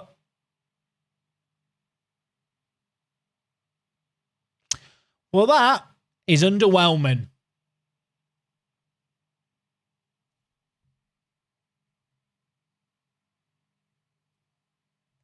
Back to the game we go.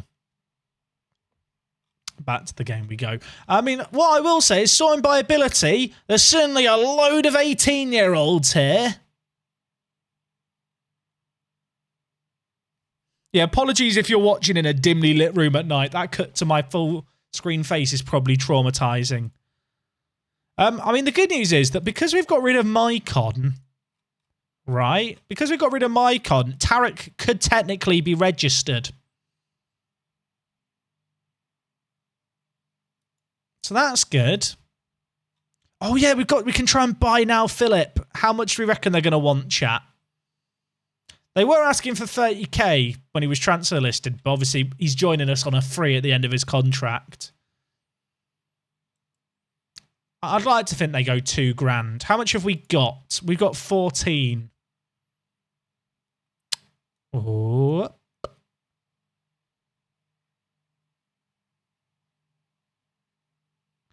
We'll wait. We'll wait. Maybe in a month or 2 when it's nearer the summer, they'll sell him for less. I can't even afford it, even if I wanted him now. Is Inge Jonsson worse than Tarek? Is Tarek better? I mean, he's quicker. I will say he has got the mentals of a bowl of tomato soup, for what it's worth. But he's quick. Also, I don't know what the mentals of a tomato soup are. I don't know. Weird analogy, I realise. Rob's Bank.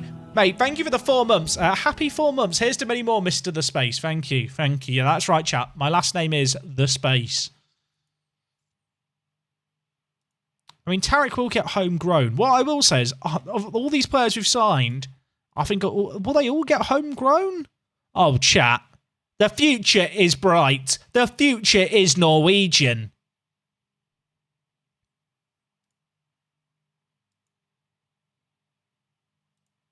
The future is bright. The future is Norwegian. Get that printed on a shirt.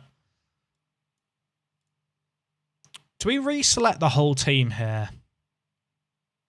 Is it worth doing?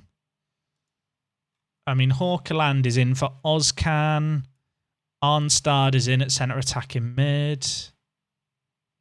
Planner's there. We could end up with a Norwegian midfielder.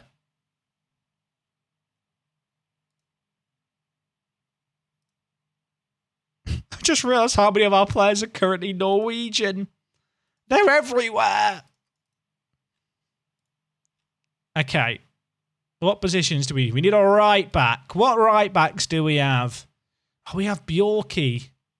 Oh, Bjorkley? Bjorkley? Patrick? Maybe we'll call him Peanut Butter. Can I call him Peanut Butter because it's PB? Or can you just call him Peanuts for short? I'm going to call him Peanuts.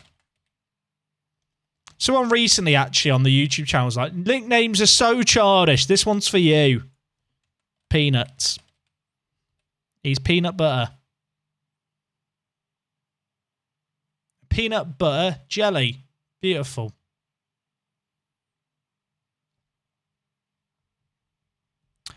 Is he better than Hjalmarsson? Are the stars lying to me? Yes. Yes, they are. we playing Tarek at right back, Buasan or Tarek?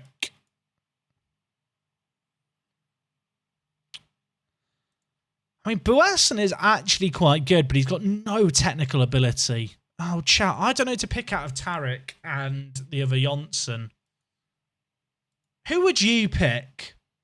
This is life and death situation. Not sure how it's life and death. Do you just go with Tarek because he's quicker and he's got way better physicals and a better work rate? I mean, as a wing-back support, obviously the concern is the marking and positioning on Tarek. But he's got better tackling anyway, and he's quick enough that he'll probably get back into position if he's ever caught out. I mean, we can try both, right? If Tarek doesn't work, then our other man could come in. And then striker-wise, I mean, I think it's Fortes. Oh, it is Fortes. It's Fortes, and then it's probably between not quite the worst Johnson. Actually, not quite the worst Johnson and Haforsen. They're close. They are very close, but then there's also Brecke. I don't think Brecke's quite there yet. But bizarrely, I'd probably play Brecke on the bench over the other two. I'm not sure. One Prince, thank you for the resub. How are things? Things are fan-bloody-tastic. We've just had the transfer window open for people coming in. We had a load of new players join us. You know when you have all the transfers lined up in advance and they all arrive and you go, I didn't realise I got 2 of these. It's like when you do your supermarket shop online and they bring loads of stuff and you like sat there thinking, did I really order that? Apparently I did. Impulse buys. That's where we're at right now. I think the second best Johnson's going to have to go, chat. I'm afraid to say for the second best Johnson fans out there. We'll offer him out and see if anyone bids on him. I think between Brecke, not quite the worst Johnson, Haforsen and Fortes, we've got our strikers there. But there is Gunnarsson as well. I don't think Gunnarsson's quite good enough. He's not, is he? He is not quite good enough. Which is a bit sad. How much are we paying him? We're not paying him too much, are we? Okay, we're paying. I feel better now. We're paying him £160 a week. He's going to go and play in our youth team for the year. Oh yeah, I've got Gavi as well. Oh God, why did I sign so many strikers? Chat, why did I sign all these strikers? Again, Gavi is probably, I know I've promised him he's going to be a first team regular. He's probably going to go and play with the B team.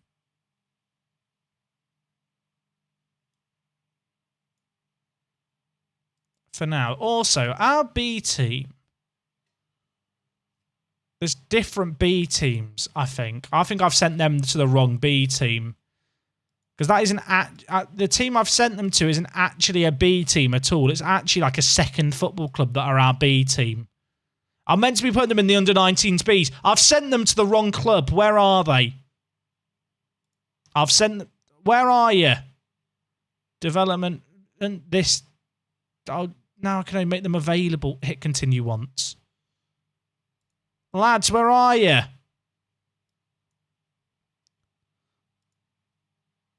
Who are they? Vayengear Jupiters. Who are they?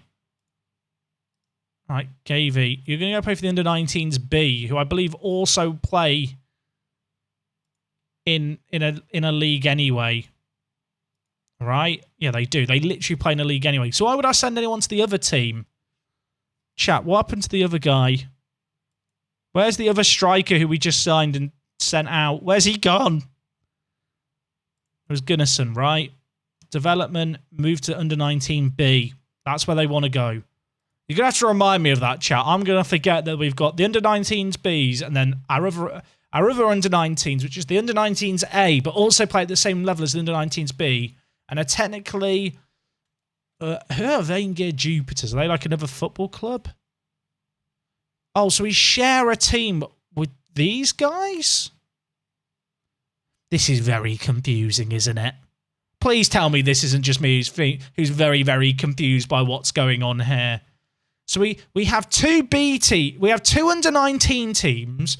The main under-19 team is also a lower league team. And then our under-19s Bs is just a regular under-19s team. I don't understand. I think everyone's where they're meant to be right now. Gavy, you're meant to be moved. Is he going to move? Gunnarsson's loan finished. What do you mean? He wasn't on loan. So wait, when I moved him, he was on loan. And please tell me I'm not the only person confused as to what the fuck is happening right now. I've nearly knocked over an empty glass that's just sat on my desk. Thing is, I think if I loan players to that Jupiter team or whatever they're called, right, then they won't get homegrown at club status because they're playing for the other team's B team. I feel like I remember second yellow card having an issue like this, where one of the youth where he was, I think he was managing the youth team. So basically, he never had the homegrown at club players because of the way the loans move back and forth. I think we're meant... Okay, I think they're an affiliate. So we don't want to send players to that other team, chat. If I ever misclick on it and don't send it out under 19s Bs, please start squawking like the seagulls in Finding Nemo. It's very important. Like this guy as well. So he's going to go to the under 19s Bs. I've clicked on the right one there. My head hurts. My head... I'm scared. I'm scared. I think we're okay. I still haven't decided what the other striker's going to be yet. Who do we think's the best? We've got Hymerson, but he's going to be more of a centre mid, I think, for us. In fact, I actually don't think he's that good at all, but he is homegrown at club. So he gets to stay around because of that. Because we have to have 8 homegrown at club players. We're currently at 9, but Georgeson here is going to go and play for our B team. Okay, so right now, I hit the homegrown requirements. How many players do we have? 26. So I'm 1 player too many for the league at the moment. Let's think about the bench and overall squad depth. And then we'll think about who's going to be the last player to move. Obviously, we've got that other striker coming in as well, right? I think I'd probably go with not quite the worst Johnson. I think not quite the worst Johnson is probably the man to start at striker because he was the striker to end last year when we won the league alongside Fortes.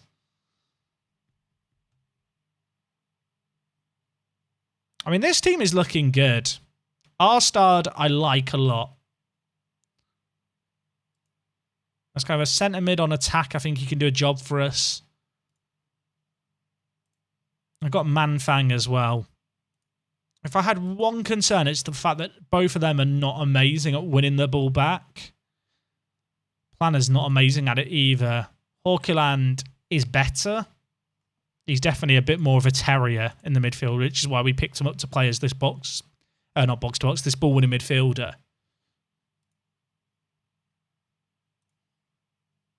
Let's just look at this. What are you lacking as the playmaker? It's just the ability to carry the ball. I think I'm going to train him as a roaming playmaker just to try and make him as well-rounded as possible, but then we'll put a focus on first touch. Also, I've not saved in a while, I don't think. We're hitting save. Does anyone else get paranoid? I feel like I never used to worry about it because I'd noticed the game saving, and then Football Manager made the game save quicker. And now I always forget if I hit save or not. Which, bizarrely, I have the exact same issue playing the Pokemon games. Not sure if that's just... Maybe it's just a me issue. Maybe no one else on planet Earth has this problem. Is Buasson better than Ingy Johnson? No. But I might train Ingy Johnson here to play left back just for the coverage on the bench. That's the only reason I would play Buasson ahead of him.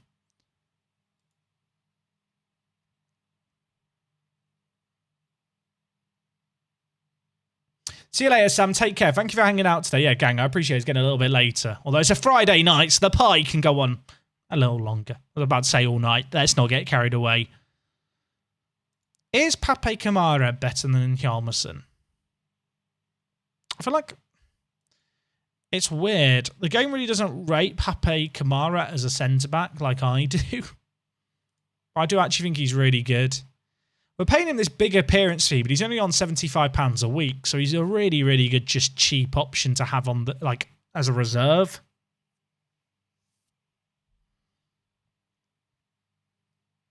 I've just realised, right? We've got Sorry, Kamara, and then Tarek as our 3 foreign players. Only Tarek is starting this year.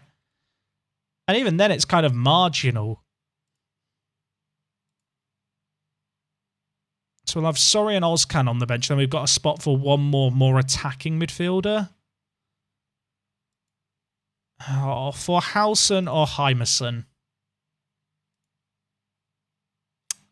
It's probably got to be Hymerson, right? Hey, Parky, how's it going?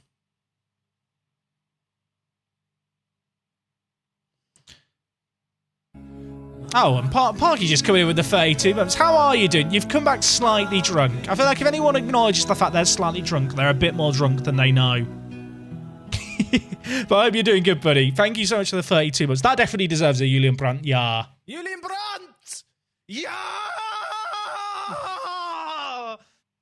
Oh, sounds so good, doesn't it? Does that tickle anyone else like ASMR buds in the back of their neck? Or is that just a me thing? Also, I'm saving the game again, chat. You can't stop me. I've got obsessing saving disorder. That is a very serious condition that some of us Football Manager players have. I mean, that, to me, actually looks like a really, really good squad. I feel like our actual starting 11 has a really good balance to it. Obviously, we brought in Peanuts, who's 17, perfectionist personality. I want to give this guy game time because I think he could be really good. If he doesn't hit the ground running, it's not the end of the world. But I just feel like he looks like he should be really, really good for us. We'll put a focus on his quickness, just like him to be faster. And Tarek at right back is different to what we've had before. If it doesn't work out, we've still got Inge Jonsson on the bench who could just come in. Is Bjorky or Bjorkley better than Kamara? I mean, I'll let you be the judge, but Kamara has the set piece threat, but I think the overall play of Peanuts is just better. And because he's 17, he's got perfectionist personality, his player traits are really good for his type of player he is. He's got 13 marking, so to have marks opponents tightly, stays back at all times, and does not dive into tackles. I like it. And I like the fact he's so young with his perfectionist personality. That he could easily be a long-term centre-back for us. Wait, that's a valid... No, we do have one Jonsson in our starting 11. It's not quite the worst Jonsson. He was formerly known as the worst Jonsson, and before that, he was just known as... Maybe... If we don't have any other Jonssons, we should just restore his name. I feel calm now. The thing with Pape Kamara is he's only on £75 a week. So his actual resale value isn't that high. We've got him on for another 2 years on £75 a week. I'll have him as a backup at that price. Breke we are paying £600 for, which ain't cheap, but we are still £2,500 under the wage budget that's been set. So we could probably look to offer some players, if any come along, who want bigger contracts, more money. But Breke here, perfectionist personality, really, really good pacey forward for the future IMO. Of course, we're kind of taking a bit of a scattergun, shotgun approach on a lot of these players. Like, we don't know for certain who of them are going to be the super long-term players, but all we really need is like one or two of these players to come off. And we can almost get away with offering these guys big wages because they are just joining us as free transfers.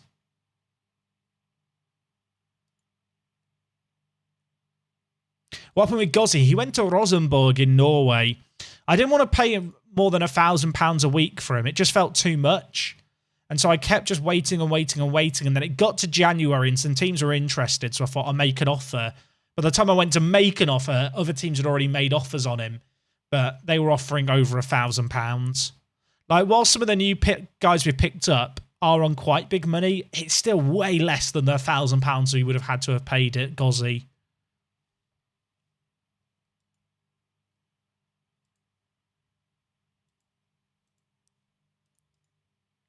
But yeah, all in all, I'm happy. I think we've got some good young players into the team who are going to help us longer term. I need to work out what we're doing with Pettersson. He still wants to be an important player. He's not an important player anymore. We've got in Matthias, who's, again, 17. We've brought in lots of young players. I'm definitely playing the long game here at Fjolnir. But I feel like it's almost needed. It's kind of mad, actually, when you look at it. We've got 6 Norwegians in our starting 11. And they're all under the age of 20.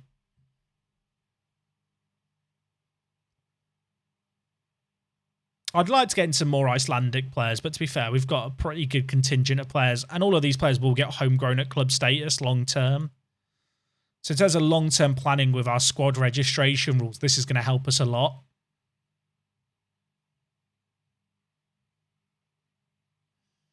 I did not see that story, Twisted Muppet, no.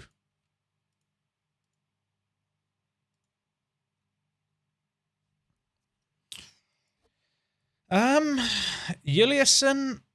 Is Juliusson good enough yet? I'm now going to compare with Pape Kamara. I forgot that we signed Juliusson in blue. He's very good.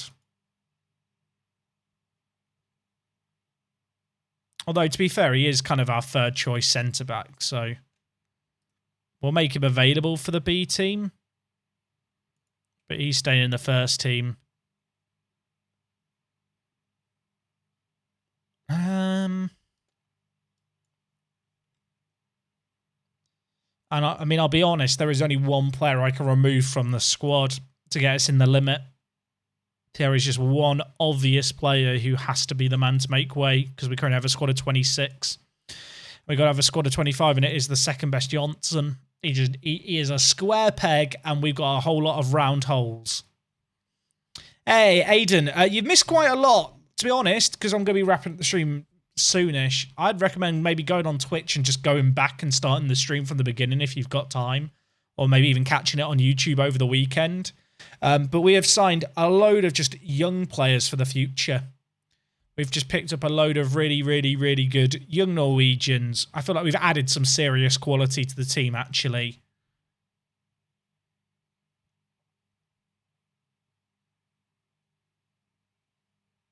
That sounds pretty shapist of you. I don't want any square shape discrimination. I'm sorry, chat. I'm just a round hole kind of guy. You know what? Sometimes you say something and it makes more sense than it made in your head before you said it, and somehow it sounds worse when you say it aloud. That is one such time.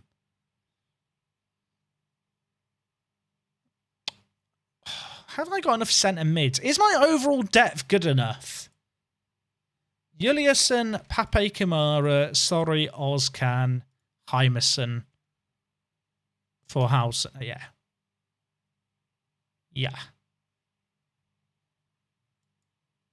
Look, let's move on from the shape discussion, chat.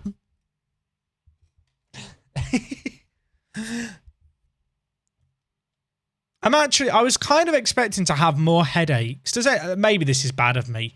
As much as I've been planning the transfers, there was a lot of me that was just like, I'll sign a load of players and figure it out when they arrive. And now that they've all actually arrived, it all kind of actually works.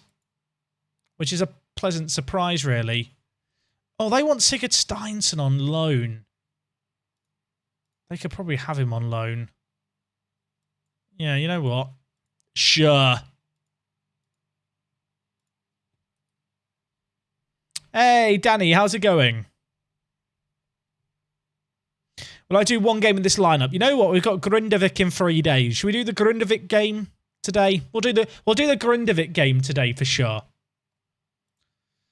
I'm wondering if I should be getting rid of Sorry. Sorry looked like he was going to be this super good long-term option for us, but I mean, don't get me wrong, he is very good still. But I'm looking at some of the guys we're able to pick up. They are ridiculously good. I feel like I'm going to have to go and hunt out faces for some of the new players we've signed. Confidence out of 10 for back-to-back titles. I think before today's stream, I didn't feel that confident. But I really, really, really like the players that we've signed. I think that we've made some crazy upgrades. I think a lot of our success this year is going to come down to how we are able to handle the European qualifying games in the second half of the year. We need to have a great first half of the year and just try and set ourselves up in the best possible position. Because as we saw with Valor, they had to play an extra, like, 12 matches in the summer. Now, that is not an insignificant number of matches. So I'm kind of interested to see how they get on. I want to look at something. So, Breedablick here. This is one of their best players. I'll tell you what, I think the media are selling us short. And I think a lot of it probably comes down to the fact that because we've signed so many players who are young and haven't necessarily played a load of high-level first-team football, their reputation is low. So the media and the game just doesn't recognise them as being that good. Oh, Valor have made a Hymerson offer.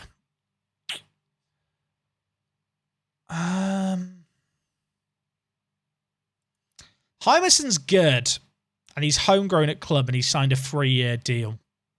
I say he's good. He's not amazing, but I don't really want to sell him to Valor. I don't need to sell him to Valor right now. And if I sold him, it doesn't free up a spot to keep around the second best Johnson because he's one of the 8 homegrown at club players. I think right here we've got our 8 homegrown at club players for the year. I don't really want to have to jiggle it around too much. I mean, in future years, I'd love to be in a situation where at least half the squad is homegrown at club, and we're working towards that. Because I think once that's the case, it makes it a bit easier to weigh up sales, you know, if the right offers come in. But right now, even if I got 100,000 for Hymerson, unless the board accepted it, I probably can't take it. Would be interesting if Valor get relegated. I feel like with these kind of building a nation saves, because the league quality is quite close, you do see kind of teams move around a lot. Right, Sigurd Steinson's going to go to Vestry. Fun fact, your little brother plays for the Valor B team. Hey, that's cool. Valor, I think, are going to be the pain in the butt team. They actually offered us a job interview a little while ago during the end of last season, and I turned them down. Oh, chat, I really want to sign Philip now. They want 30,000. I don't have 30,000. Unless... Chat, I do have 30,000. I can actually get myself way more transfer budget than I realised. Do I sign him? I could sign him. He's very good. It's going to give me more of a headache. Who would I get rid of to bring him in?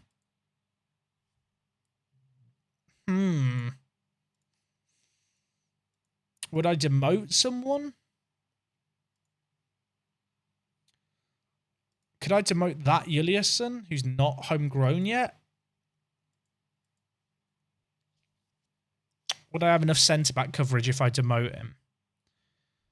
1, 2, 3, 4. Can I get away with it? Can I get away with it? I think I can get away with it. He might even be an upgrade on some of the other players we've got. But I think for a year in the under-19s B, he'll still get homegrown at club playing in the B team, I think. I do want to just check that now. Yeah. Okay, so all these players will get homegrown at club just by chilling in the B team. Remind me next stream on Monday, chat. Someone will remember this, I hope. There's a few hundred of us here. We have a chance. Someone remind me next Monday if I haven't just done it over the weekend to just sort out the training for everyone. I think we have to get rid of the second best Johnson, chat. He's got to go. He is... You know what? Once upon a time, I thought he was the one. He was player of the year in the second division, but last year he was just not good enough. Also, we're going to confirm the Philip deal. He's here, everyone. Welcome, Philip. Now he can play in the game. 30k for him, though. That is big bucks for us. Now... Am I actually training him to play Regista? Because as much as I do like the idea of playing him as a striker because he's got good finishing, his physicals are so bad. But I do genuinely think his best path of development is to train him as Regista. Like, you can look at his finishing and say it's too good, but I would just look at his physicals and say his physicals are too bad. Like, his physicals, like, for anything, they're just going to have gaps. Especially with how we play with a deep line. Like, 8 acceleration. I don't play with a cam. I'm training him as a Regista, chat. You can't stop me.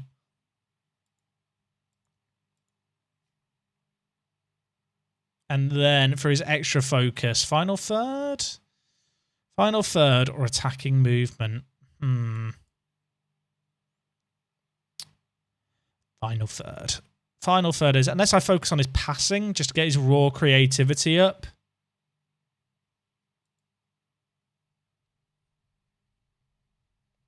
I agree. He's not a physical player, so reduced is what you want there. Move to an enganche later. I've never had... Has anyone ever used an enganche? Has anyone ever used an enganche? I'll tell you what I'm actually going to do, chat. I'm going to train him to play defensive midfielder, but as a segundo volante on attack. Now, this might look mental, but hear me out. Touches a lot of the physicals he's lacking, so there's a chance for them to get better. It covers all the mentals that he needs to play as the Regista, the ones at least he doesn't already have. And it focuses on some elements of his attacking game, whilst also giving his defending attributes a bit of TLC for if he is going to end up playing that more defensive role.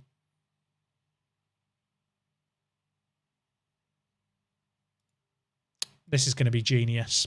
I am a smart man. Send him on a language course. Welcome him to the club. And get him in the team. Chat, there is going to be collateral here. Now, I know what you're thinking, Jack. Who's the collateral? Who is going to miss out with this happening? The answer is Manfang. The answer is Manfang. So we're going to play Planner at Advanced Playmaker, where he played last year. We're going to play Arstad now as the centre mid on attack. Now, if you were paying attention to the stream earlier, you might have even noticed that I looked at him for playing centre mid on attack before playing as a roaming playmaker. And then Bundgaard is going to come in and play as the Regista straight away. Now, no, if you've not been around this stream before, you're going to turn around and say, but Jack, he can't play as a Regista. Mycon. Right back Mycon could not play as a Regista. Mycon had no concept of defensive midfielder, and it worked. So it's going to work again. It works all the time, or at least it has a 100% success rate so far. If it doesn't work this year, it's going to be a problem. Also, I realise we've got a Dane in our team now. That's exciting. We're diversifying the gene pool. Although we have just sacrificed... Actually, no, we haven't sacrificed an Icelandic player at all. It's fine.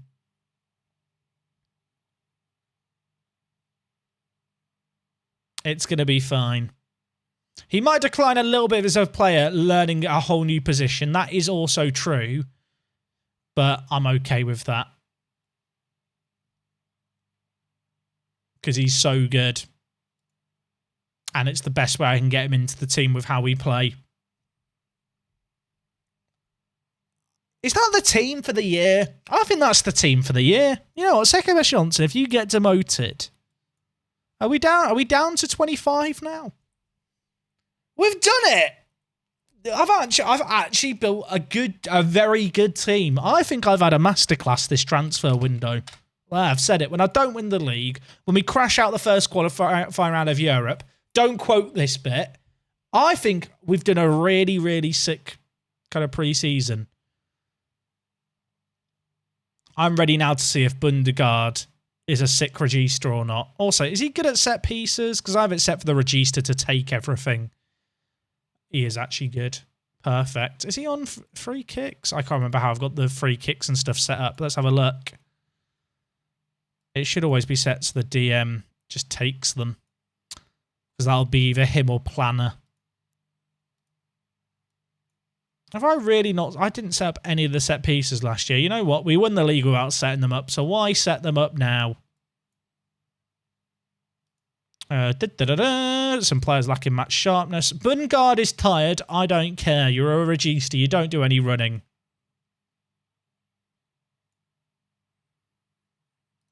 Oh, can we just auto-number them, please? Thank you.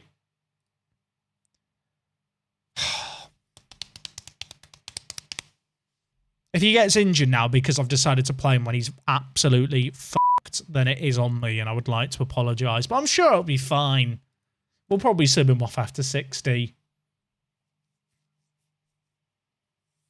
Am I considering perhaps a more attacking, passing-orientated tactic? I'm not.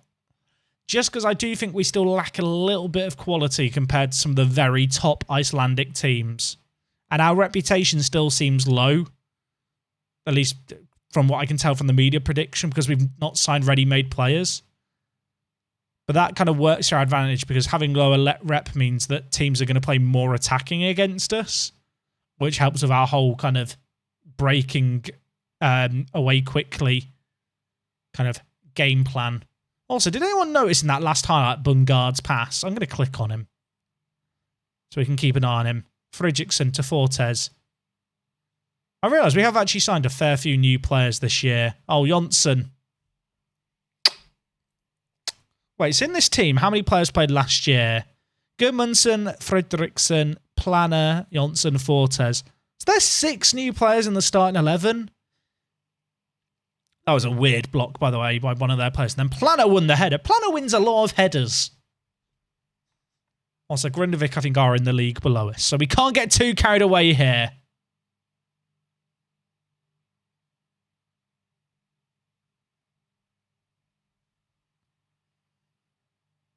Apparently, Terek's picked up a bruised knee. I'm sure he'll be fine. Oh, my word. Don't jump in too much.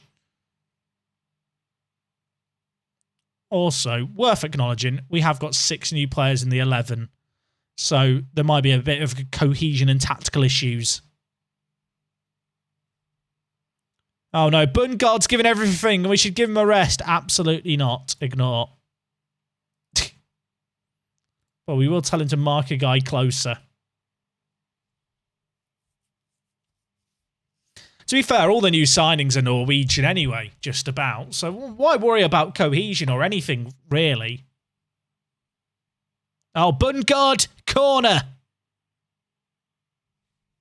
He doesn't get the assist for it, but he's been involved actively there. He'll get a key pass in the match stats for the corner itself, so that'll boost his average rating a little bit. It was all the cross, really, weren't it? That was all the cross. Oh, he's doing another. Do another for us, Bundegaard. Oh, I thought Peanuts was going to score on his debut.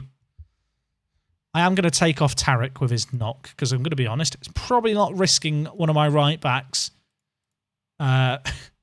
season, or at least the start of his season, with a bruised knee that could get worse.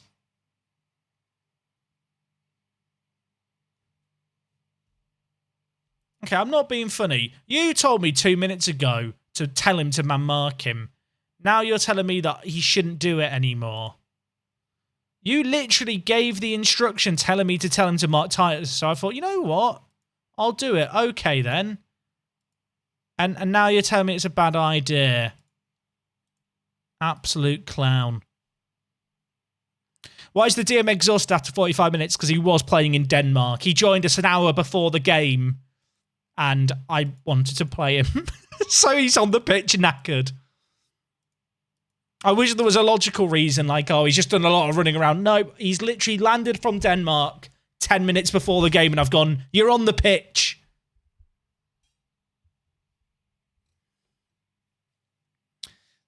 I can see some people having a talk about the role, right? So I'm happy to talk about Bungard and why I'm playing Bungard where I'm playing it. Because, you know, it's fair enough. NJM, thank you so much for subbing with the Prime. So for people who don't know, when you train a player to play multiple positions, it basically, if a player plays certain positions, it influences how much or how heavily weighted different attributes are to a player's current ability. The way to think about a player's current ability and potential is it's like a bar, and different attributes fill up the bar of current ability to make the overall score. And when a player develops, that bar kind of moves up and down. So, for example, a centre-back, if they have really good tackling, that's going to eat up more of the bar than a centre-back with really high finishing, because finishing is not relevant to that other position. So when you have a player and you train to play a whole new position, for example, I'm training Bungard to play as a defensive midfielder, there's a whole load of new attributes that aren't eating as much of his current roles and his current positions that are suddenly going to eat up a way bigger chunk because he's playing as a defensive midfielder. I'm fully aware of how the game works because I saw some people explaining it like I don't know how that works. But here's the thing. On a player like Bungard here, he doesn't suit any of the attacking roles. He's a very good creative player, but I don't play with a centre attacking mid. And fundamentally, I think he could be a very, very good regista. Now, the good thing about the regista role and the defensive mid position is it's not an area like the wing where acceleration and pace are a mental amount of current ability, which they do eat up a mental amount anyway. A really, really quick player like Alphonso Davies, for example, his current ability is really high, but so much of it is just eaten up by his pace and also the fact he can play on the left and right so many areas. But with a player like Philip here, I'm going to train him at defensive mid because it makes use of his attributes that he's got in a way better way than I can actually make use of them as an attacker. And on top of that, because stuff like his marking, tackling, and positioning aren't that good anyway, when he learns the new position, because those defensive mid attributes are slightly lower, they're not going to eat a load of into his current ability anyway because they're not good, because they're low values to begin with. But that doesn't really matter for the regista role versus other defensive mid roles. So that's why he makes sense to train as a regista. He has all the attributes to play it. He lacks any of the physicals that I want in a player in the final third who's going to run at defences, carry the ball forward. As far as I'm concerned, with 8 acceleration, he's kind of useless in the final third. And whilst I could focus on training his acceleration and hope, fingers crossed, it gets better, physical development is very hit and miss in Football Manager. You can train one player's quickness and they'll turn into Usain Bolt, and you can train another player's quickness and it just won't improve at all over a whole year. So rather than even gamble with his development like that, it's way better just to shift his focus as soon as possible and as early in his career as I can to a regista role because it suits him way better. Does that... I thank you for coming to my TED Talk. That's why I'm training him to play regista. I hope that helps someone. I realise that's stuff that's just not explained in the game. But there you go. That is why I'm training to play regista. I'm fully aware of how the game works, but equally, it's because I'm aware of how the game works that I'm going to make the decision that I'm making.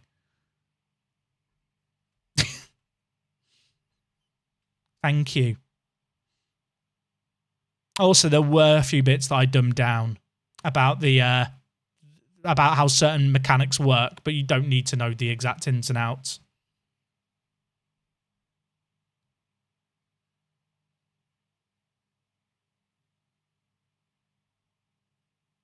Oh, I know they were explaining it to one another, Don, but I'd rather explain why I'm willing to train him, how I'm going to train him, and explain the rationale. And the beautiful thing is, you know, in another universe, I might go, actually, I'm going to just play with an attacking mid, or I'm going to train his quickness and gamble it. But this is the regista universe that we live in. So we use a regista in this universe.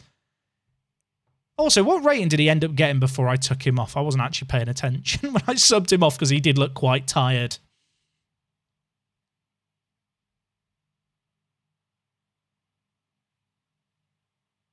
How about playing him as an advanced playmaker and attacking the mid three?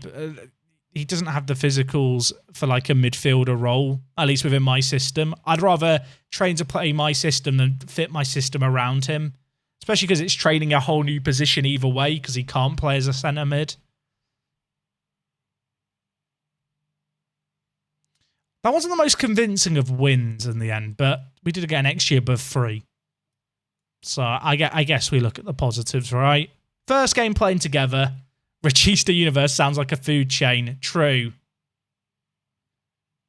Am I deaf, or did you shut off the mic at the music at some point? Did I pause the mute? Oh, I know what happened, chat.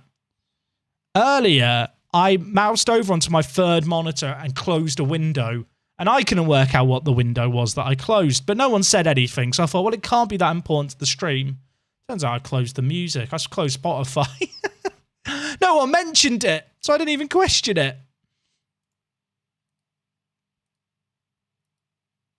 Who's the most famous player you've transformed? I mean, we transformed my Con to play as a Regista last year, aged 40. So I'd probably say that. Is there a set number of games it takes for a player to learn a new position? There isn't a fee for Apollo. Players have different hidden attributes. So for example, in the same way that you have like consistency, important matches, and adaptability, how good a player is at adapting to a foreign country. Now, you probably know this, but if I go to a player that I've scouted, please tell... Well, actually, this guy has good adaptability. So there is another hidden attribute that I don't think you can see through coach reports, which is versatility. Again, hidden value, it's under the hood. It basically acts as a random seed for how well a player can learn new positions. Of course, if a player can play a few different positions, that might well mean they're adaptable because they've learnt those positions potentially in their career. Of course, as you know with Football Manager Regens, a lot of them just generate with loads of random positions at times and are really, really dumb. But yeah, there is no set number. Game time will help a player learn a position. Obviously, the intensity of the training, if you're a full-time professional club and they're training more.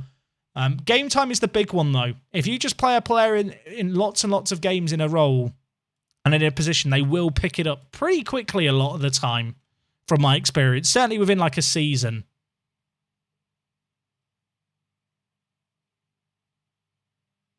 Training does help. So you could train a player in a position. I don't think a player can ever become natural in a position without playing it in matches. But I'm pretty confident they can get to like the competent kind of green normal level, or at least accomplished, just by training. So I'm pretty sure you can get to accomplished. You can definitely get to competent, but match time is I'm 99.9% sure they changed it a few years ago. Is now the only way to get natural. What's your database? I'm not doing anything fancy here. In terms of the leagues I've got loaded, there's no custom database. The leagues I've got loaded are here, but then I have force loaded a load of players in the continental competitions of Europe.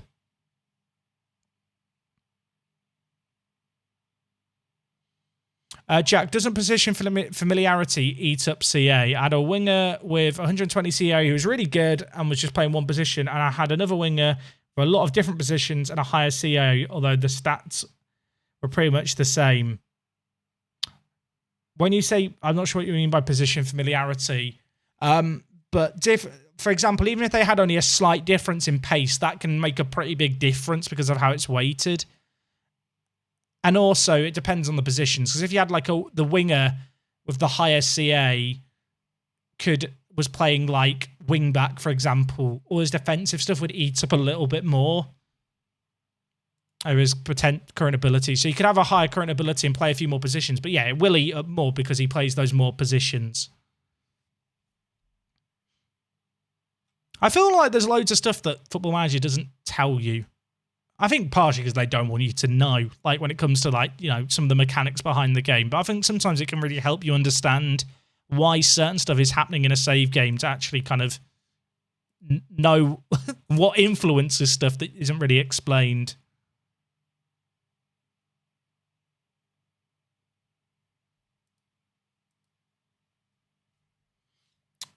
Yes, it's me. Appreciate the suggestion, but I literally cannot sign anyone for the team because our squad registration rules dictate the fact I can only have a squad of 25. I have exactly a squad of 25 and no one who I'm willing to move on. Any updates on the career of Reece Hind? He's dead in game. He's forever in our hearts. Is the answer. Do I miss Carl? I mean, should we see how Carl's doing, chat? Carl! I don't know why I've searched Carl. There's lots of Carls in the world. We're better off going to the transfer screen, I realise. He's played in the Icelandic League Cup and he's got 2 assists. He's really, really making me look like a massive twat, isn't he? He signed with a team here who were just promoted, actually, to the second division. So fair play. I hope they beat Fram. That would be good, wouldn't it? Yeah, Carl is great, it turns out.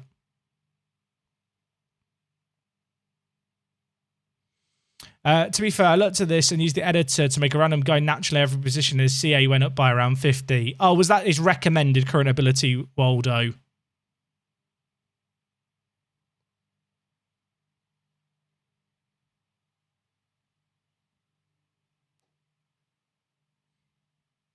Right. Gang, I think we might leave things there. We broke our... Is that our record transfer at the club? I don't know what the club's record transfer is. Records.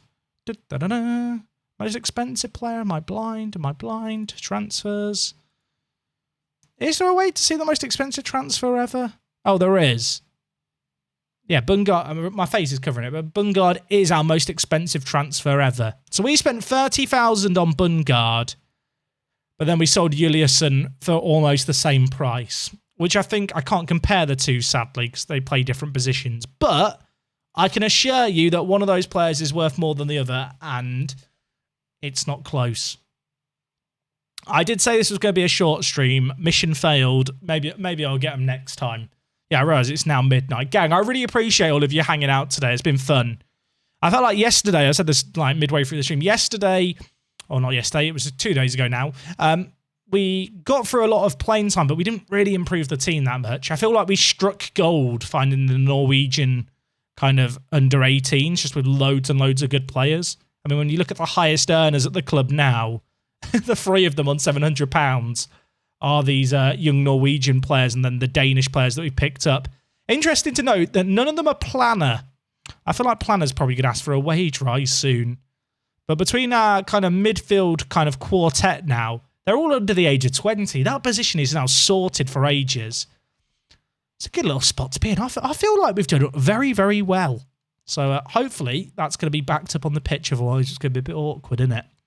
Right. Just as a little reminder, there's no stream over the weekend, but we are going to be live back on Monday. And also, hopefully next week, there is going to be a network game stream, I hope. Mate, if there's not, it's going to be really, really sad, isn't it? Anyway, we're going to go and raid over. Where do we go today? Who do we raid? You know what? We're going to go to the Cult of Football Manager. Why not? The Cult of. Great username. I don't think I've ever caught any of the Cult of streams before, but I think I've seen them in a few other chats before. So we'll go see what they're all about. Maybe they're like the hokey cokey and they're what it's all about. That'd be fun. Anyway, gang, we're going to leave things there. I've been having a lot of fun with this save game. I think the squad's amazing. I think our signings are amazing. I feel like we've actually done so many signings this year. We've almost set up the club for the next few seasons where a lot of it is just going to be about trying to develop the players that we've got, hoarding money from Europe and just reinvesting it into the facilities rather than the first team. But yeah, we're going to go do a raid. So go show the Cult of a load of love. I'm trying to think of a copy pasta we can do, but I can't come up with one. I'm not imaginative. Just go spam some Mark Vidukas or something in the chat. Anyway, we're going to wrap things up there, gang. Thank you so much for watching as always. Take care. And yeah, I'll see you guys again on Monday. Let's hope the F1 race is good. Also, there's no football. That's sad. Bye.